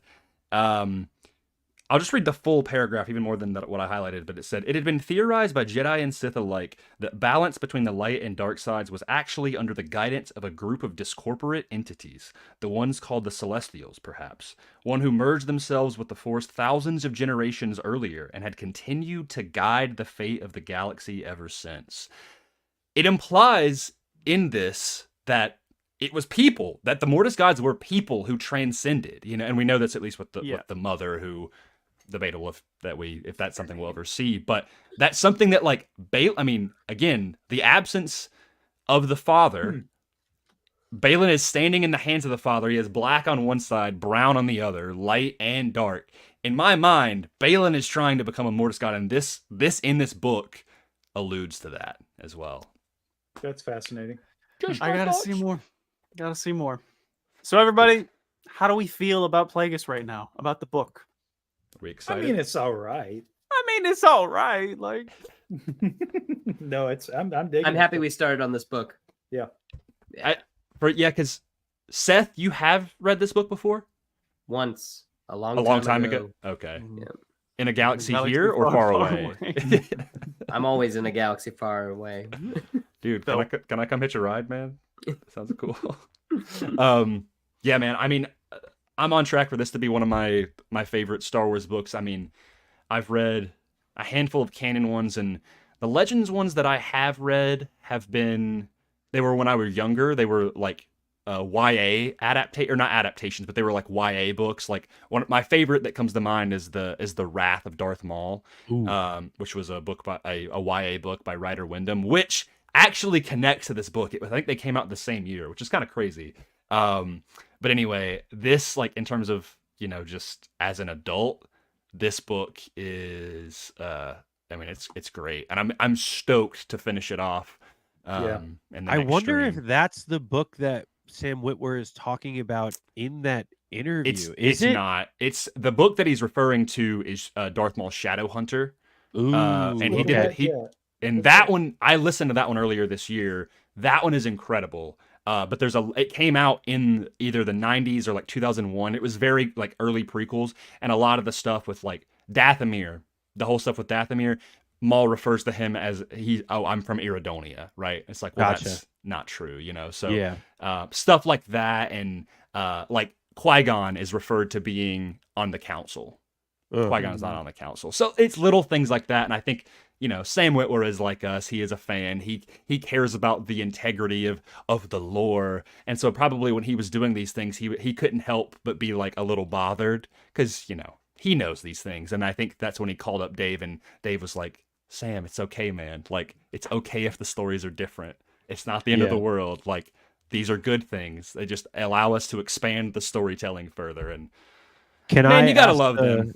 Can I ask the council a question after Seth? All I was going to say was that earlier in the chat, Quinlan Voss asked about Darth Bane and his death. All I was going to do is answer that question really quick. Go for Go it. for it. Darth Bane went into his apprentice and then like lost that mental battle, but some of him remained. So he tried to essence transfer. They say that in this book as well. I think in some They of the do. chapters that we read, yeah, they're like, do. we don't fully know what happened. Like, Yeah, because she now has that twitch that Bane had. So some of him remains. Yeah. But anyway, And that's what the remains? last thing. I just wanted to answer that question. Oh, I don't think I like worry, that. Matt. I won't find it. I'm a huge retro gamer, so no game is too old for me, except for Atari. I'm not a huge Atari guy. Can I ask you guys this question, because this was something I was confused about on the Yeah. second read. When Plagueis is putting Palpatine through his trials out there, Palpatine asks, "How much longer, Master?" And Plagueis deactivated his weapon's crimson blade and scowled. "Perhaps a moment, perhaps an eternity. Stop thinking of the future and anchor yourself in the present." And then literally on the next page, he says, "We are architects of the future."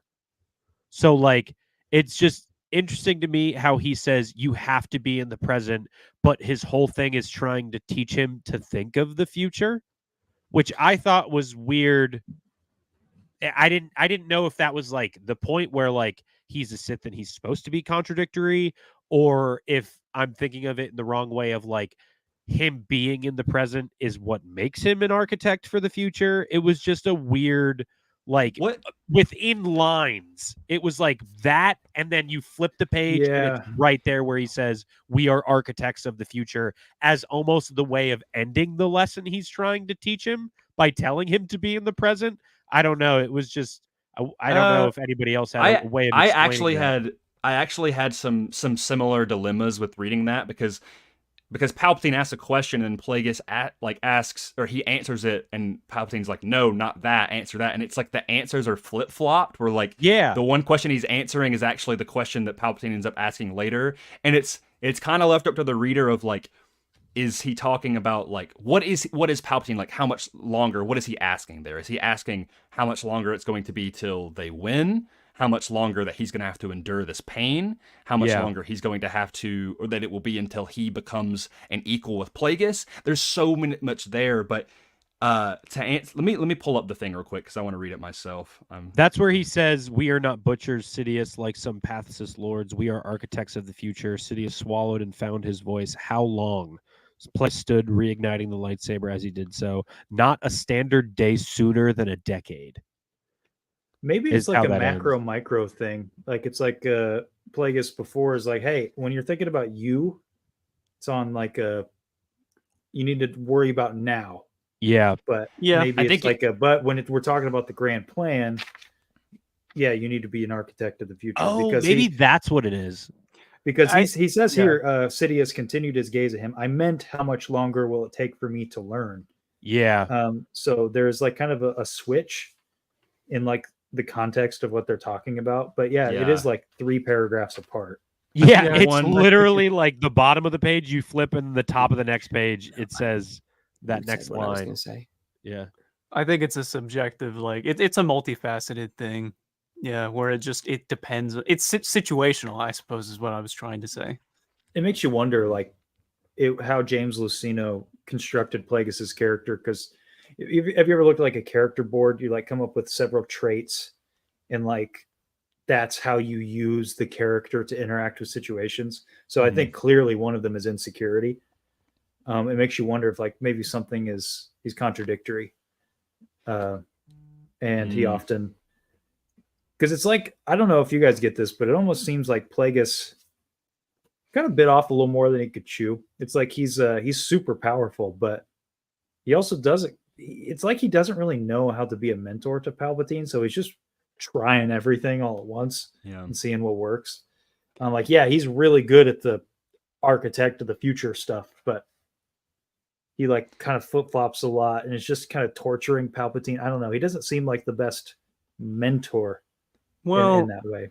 one character flaw that I have noticed in Plagueis is that despite how much planning he does, he also seems to be like a creature of impulse. He seems like kind of an opportunist. Like Tenebrous' death was not planned. He was just like, oh, this is a moment that I can kill him, and he kills him. And then Tenebrous points out, or I mean, like he does the killing blow that begins Tenebrous' death. And Tenebrous is like, you fool, you allowed the ship to get crushed, so now you won't be able to escape.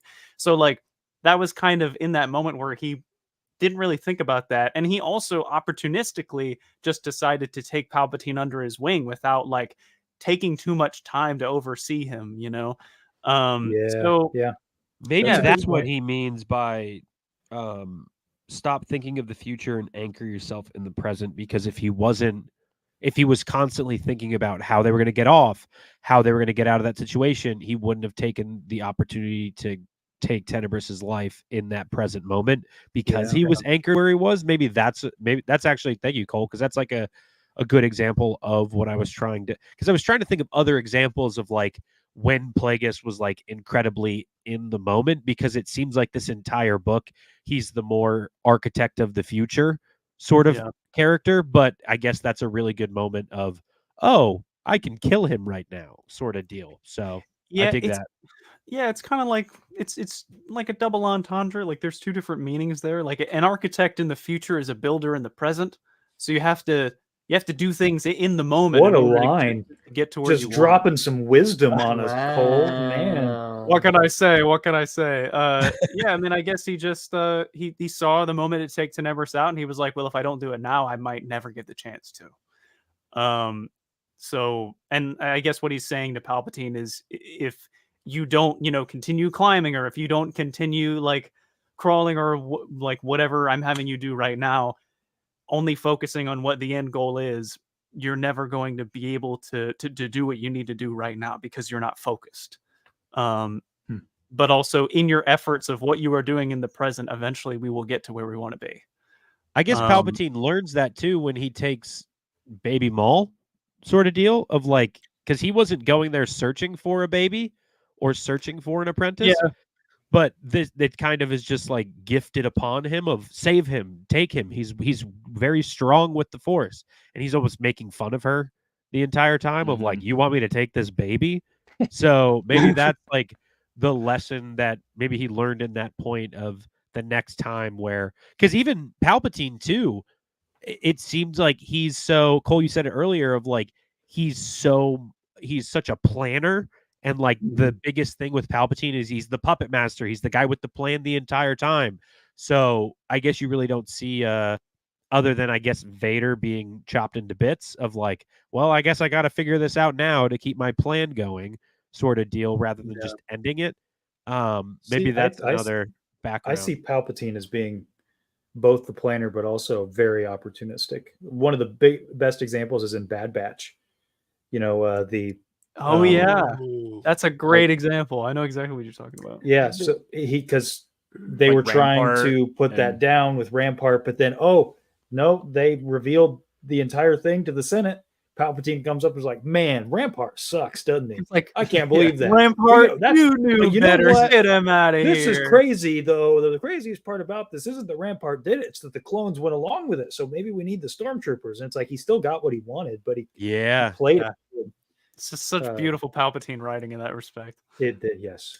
He does that with Thrawn too, I guess, too, when Thrawn kind of shows up as like, hey, I can help you in the comic where Thrawn's like origin story thing where he shows up and talks to him about Anakin.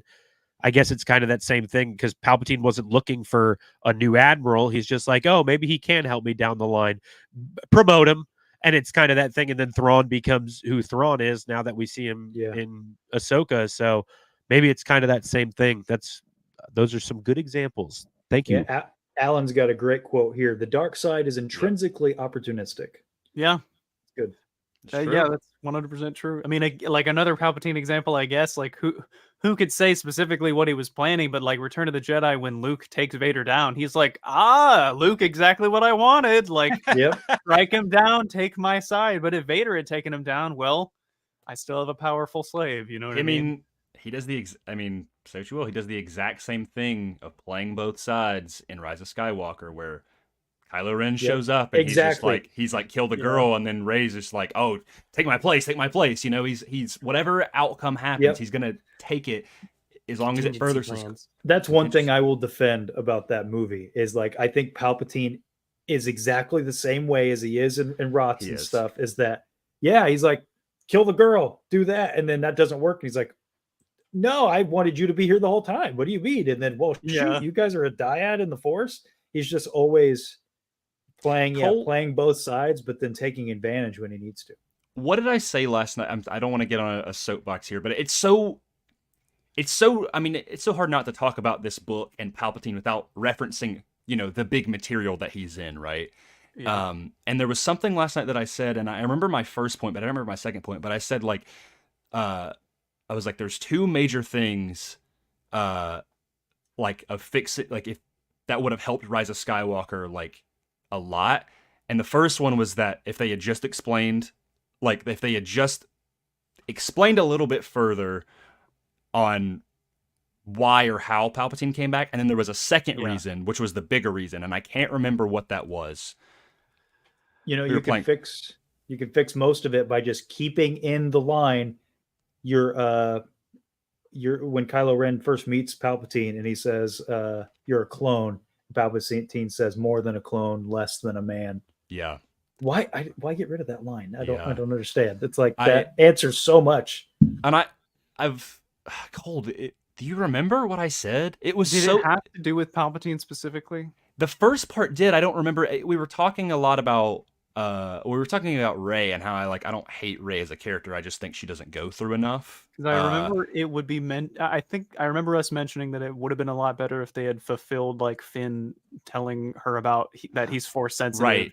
Finn also them actually doubling down on him being a Jedi. Yeah. That would have. That would have been cool. Yeah, would have helped a lot. Would have been cool. The one thing I hope for so much in this next Rey movie is make Finn a more powerful Force user. Please. Which, going on a tangent here, I really think they're going to because of all those Lego sets where they keep giving him a Force. They keep giving him a lightsaber, and they're gonna train with Rey, and it's like a Christmas set that just came out too, where they both have lightsabers, and they're on the Millennium Falcon, and he's got a blue one, and Rey's got her yellow one, which is the color was all messed up and it looks green, but they're both wearing Christmas sweaters. And there's a Christmas special too that Lego did where Yes. Rey is like, "Oh, can I learn how to be a?" Or Finn's like, "Can I learn how to be a Jedi now?" And Rey goes off and then comes back, and then that's when she starts his training Yep. of like, "Oh yeah, It's a I good, had to do what I it's a did." good special, by the way. It's funny, but I really think that's where they need to go with the sequels. Connor, I loved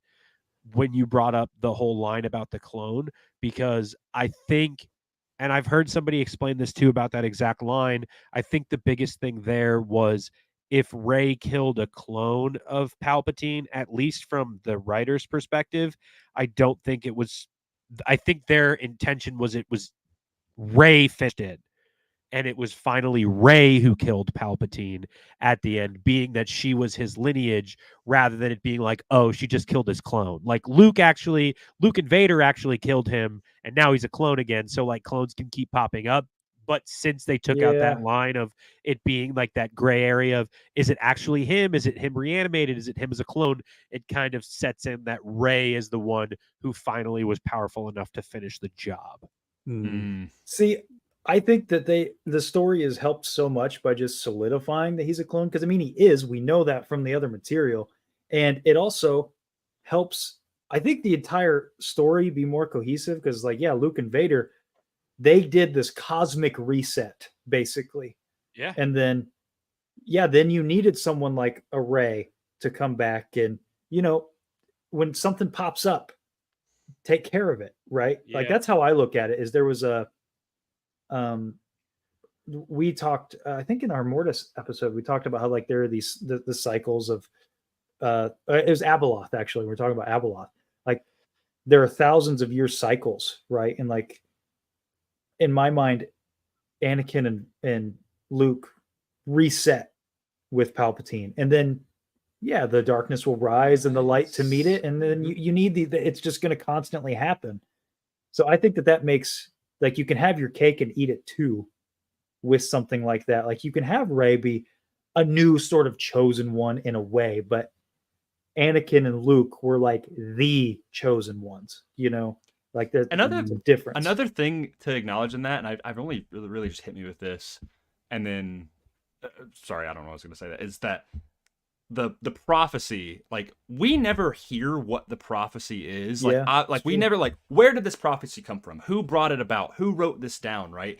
And it's like, does it, like, Yoda says, like, or somebody says, like, well, maybe like maybe we misread it. And it's like, that's a possibility, is like, yes, like there is this person did balance it, but that doesn't mean that someone else can either. And personally, I've always chalked it up to, especially with the stuff that's injected in this book, is like, the Force is going to balance it out anyway, and Palpatine mess with the natural order of things. Plagueis is messing with the midichlorians. If the midichlorians are fighting back, and the Force fights back, and so the idea of like Palpatine, like they did bring back balance, but like Palpatine messed it up, and so and I told Cole this last night. I was like, I don't love Rey being a Palpatine for what it does, but the one saving grace that I will say is I think it's hilarious that the Force was like, oh, you're going to try to defy us and defy death. Well, now your granddaughter is the one who's going to kill you. Like, or like, your own blood, the daughter of your own clone is going to be your end. And now she has become effectively a Skywalker at this point. Like that is honestly great to me. It's just not I think it's good too. Last thing I'll say about it is just I think that the biggest issue I have, and a lot of other people have, with Rey as a character is she has kind of stolen the agency from a character like Luke. Like Luke is the one who he did it. He was supposed to rebuild the new Jedi Order and all this stuff, and now Rey's that character. I think, and it's I don't know why. I think that you're automatically setting your character up for failure, because I really like Force Awakens. I think Rey is awesome. I like her a lot in The Last Jedi, and then she's all right in Rise of Skywalker. But it's like that's the issue I have, is why remove Luke Skywalker? Like Luke destroyed the Emperor. He was supposed to rebuild the Jedi Order, and now Rey destroyed the Emperor, and now she's going to rebuild the Jedi Order. And it's like, brought back a Skywalker to the light side. And and Seth and I were just talking about this. Like Rey gets another movie, right? She's getting a movie, but whenever people talk about Luke, it's like Luke's story is done. He can't have another movie. What do you mean? He can't be the main character. Yeah. It's like I I don't think- understand. Hey, yep, you're making me mad. I think I think once if people or the creators or executives or whatever can find a way to, like, first of all, at least show us, Luke getting to the point of where he is in the sequels can do a lot. And I know that could take a lot of work, but that would be helpful. Another thing is I think this Rey movie could do a lot for her character in the sense of like that, not that like bring her up. I mean, they could do that, but necessarily like bring her down a notch, like let's see her go through some stuff. Cause that's the one thing is what I told Cole is I was like, Rey doesn't like, I like Rey. I think she is the epitome of like, she's a very warm character. Like I think of Rey and I'm like, she's kind of this radiance, and especially for a female character in Star Wars, that's very impactful. And I want Rey not necessarily to be like, I don't want her to be like Ahsoka, but I want her to be on the level of like how revered Ahsoka is, because I just Rey isn't there. There's so many people who hate Rey, and I just think it's unwarranted. I mean, yes, she's the weakest written character.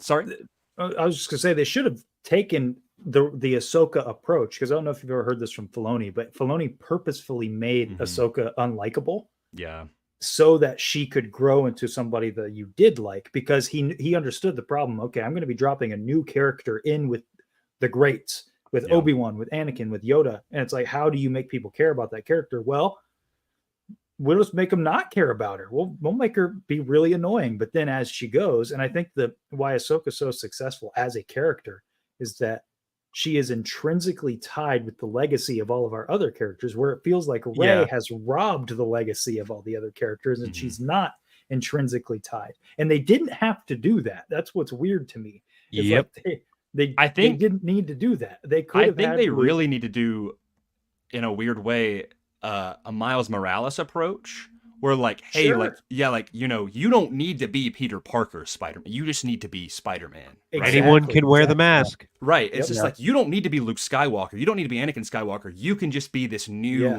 legacy of Jedi, and whatever she goes through, I think that would be reach. That's it, man. She just, and that's what's I think that's where a lot of people have issues with it, is it myself included. I like a lot about it, but it does frustrate me, because I'm like, she just robs my heroes of their heroism, and I'm like, but I want to like her, because I love Daisy Ridley. I think she's fantastic. I love like I said, I think you put it best. She's a very warm character.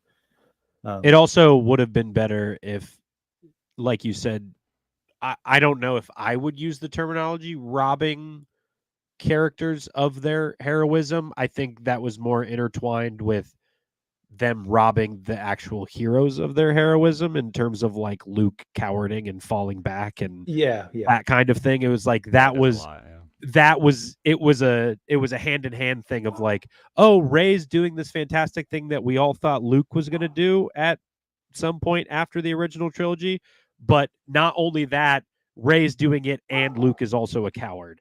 That's what I'm saying, is like, imagine the sequel's exactly the same, except for Luke is right by her side, at least after she finds him.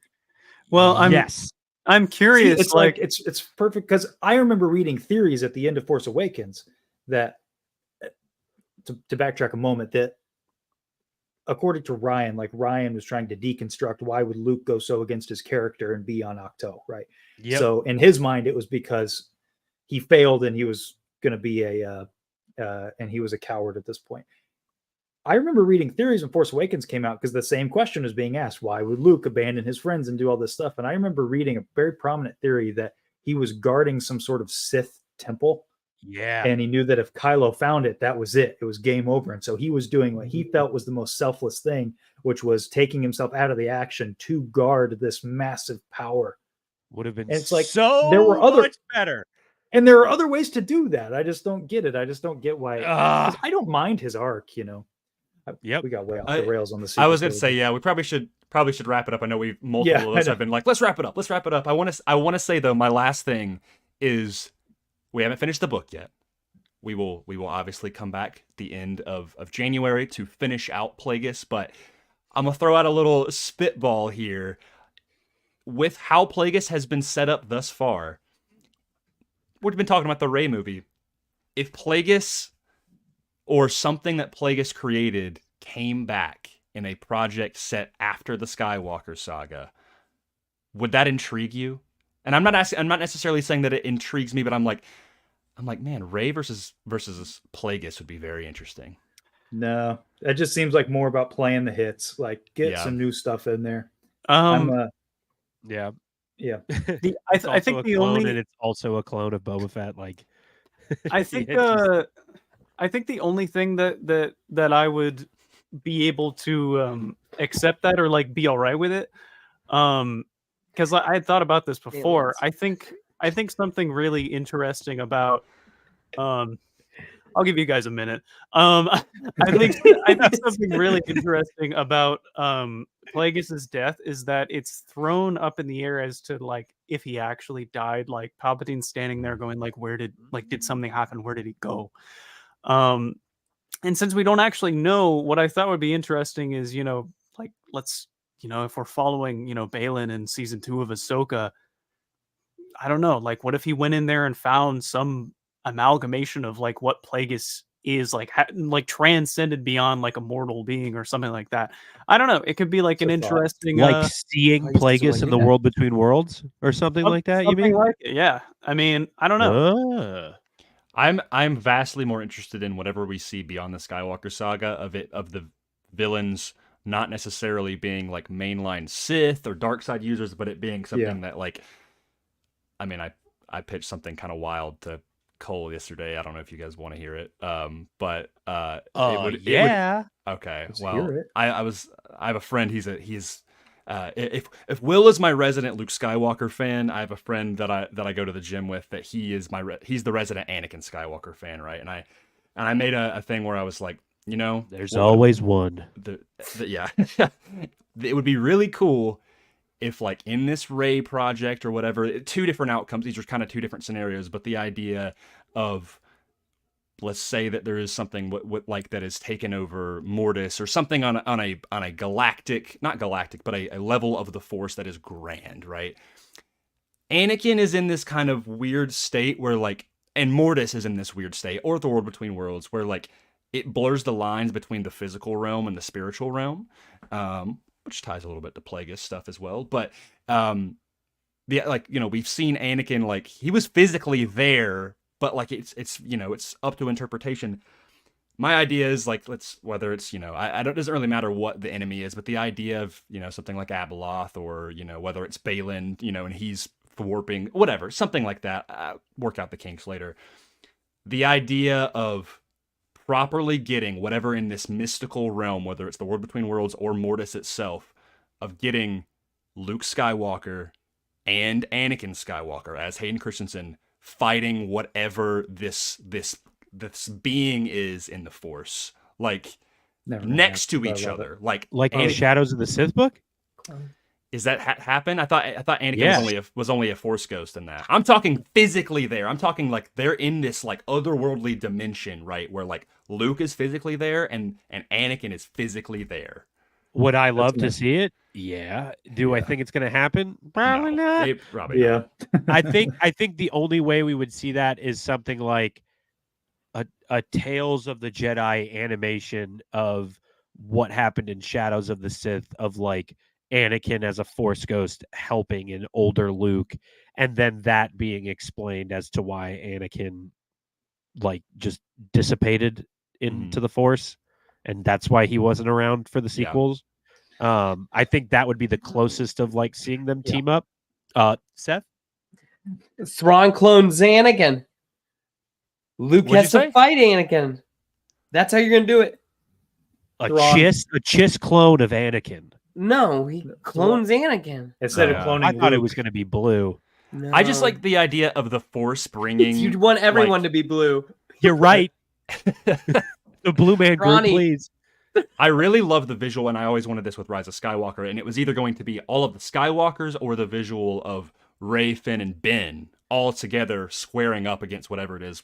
The idea of like, say that there's something set in this Rey thing or whatever, and like, and the physical or the spiritual beings of Luke and Anakin and Ben Solo, all 3 generations of Skywalkers. Throw Leia in there. I don't care. She trained as a Jedi for a bit too. Like, she's a Force ghost. the idea of all of them being like next to each other, and then like the leaked Acolyte trailer that I totally didn't watch, of like just up against something on the caliber of Abeloth, like like that is the only thing that would kind of square up to that, but it's outlandish. Go ahead. I'm being a Seth right now. That move is called being polite. The Seth. I love it. I tweeted something out maybe 2 months ago where it was Cal Kestis, Luke, Ahsoka, Leia, Ezra, and all of them together. And I was like, some people legitimately think that there's going to be an Avengers Endgame style lineup of Jedi during this time period. And I'm like, from Thrawn, of what we've seen at this point, I don't think Thrawn is a big enough bad to call in every Force user that might potentially be alive at this point to do the Wong, you wanted somebody else sort of thing. Yeah. Seth? But Ahsoka and Luke versus an Anakin clone. Avengers 1. You could have that. A baby one. Yeah. I have a hard time getting by with all of the cloning stuff. I have to take it with a grain of salt, but especially when it comes to Force users, but because Plagueis even mentions that the idea of, which I connected it a little bit to Moff Gideon and Grogu, is that he tries to inject or there's been attempts to inject midichlorians into people, and it boosts their strength and resistance to stuff for a while, but it doesn't make them Force sensitive, It's that perversion of the Force and the midichlorians that I really and the blood transfusions failed, and the people became incredibly warped and gross, and it just never worked. It's the Force fighting back, resisting that. Yeah. Star Wars Resistance, which is what we're talking about next. I'm kidding. All right. So if you're just tuning in now, we've only been talking about Star Wars Resistance for the last 2 hours and 40 minutes. That's the whole. It's crazy. It's just Plagueis was really good, guys. I think I'm personally I got to wrap up real soon. Same. So, any last thoughts before we conclude? Just about where we're at right now at chapter 15. R2 thought it was great. Perfect. I'm glad you like it, R2. Someone asked, what's a good Revan book? There's a book called Revan. Read that. Okay. I know that sounds stupid. Or you could play Knights of the Old Republic. That's where you're going to get your information. There is the Revan DLC. That's what I'm going to do. That book. Yeah. Oh, Revan. So same author as the Bane trilogy. You didn't know that. Drew Karpshin or whatever. Well, guys, it was terrific. I'm enjoying the book so far quite a lot. I'm excited to dive into the last half and reconvene with all of you guys at the end of January. That's what we're thinking. Yes, we will. We will nail down a concrete. Announce. Yeah, we'll go. We will nail down a concrete date very soon. But yes, it will be towards the final week of January or somewhere around there. Fantastic. Cool. I had a blast. I pitched something to Grayson. Before you did the thing with Jocasta Nu at the beginning where she says, if it's not in the archives, it does not exist. That should be our tagline to end every episode, and be like, all right, we'll see you next time, and if it isn't in the archives, it does not exist. So if somebody would like to do that, you just did. You just did. Do it again. And that's the end of the stream, guys. I'm waiting for somebody to do that, so that'd be fantastic. Should I just end it now? Is that how we want to end this? The most abrupt ending ever? Just say the quote. If it doesn't exist in the archives, whatever.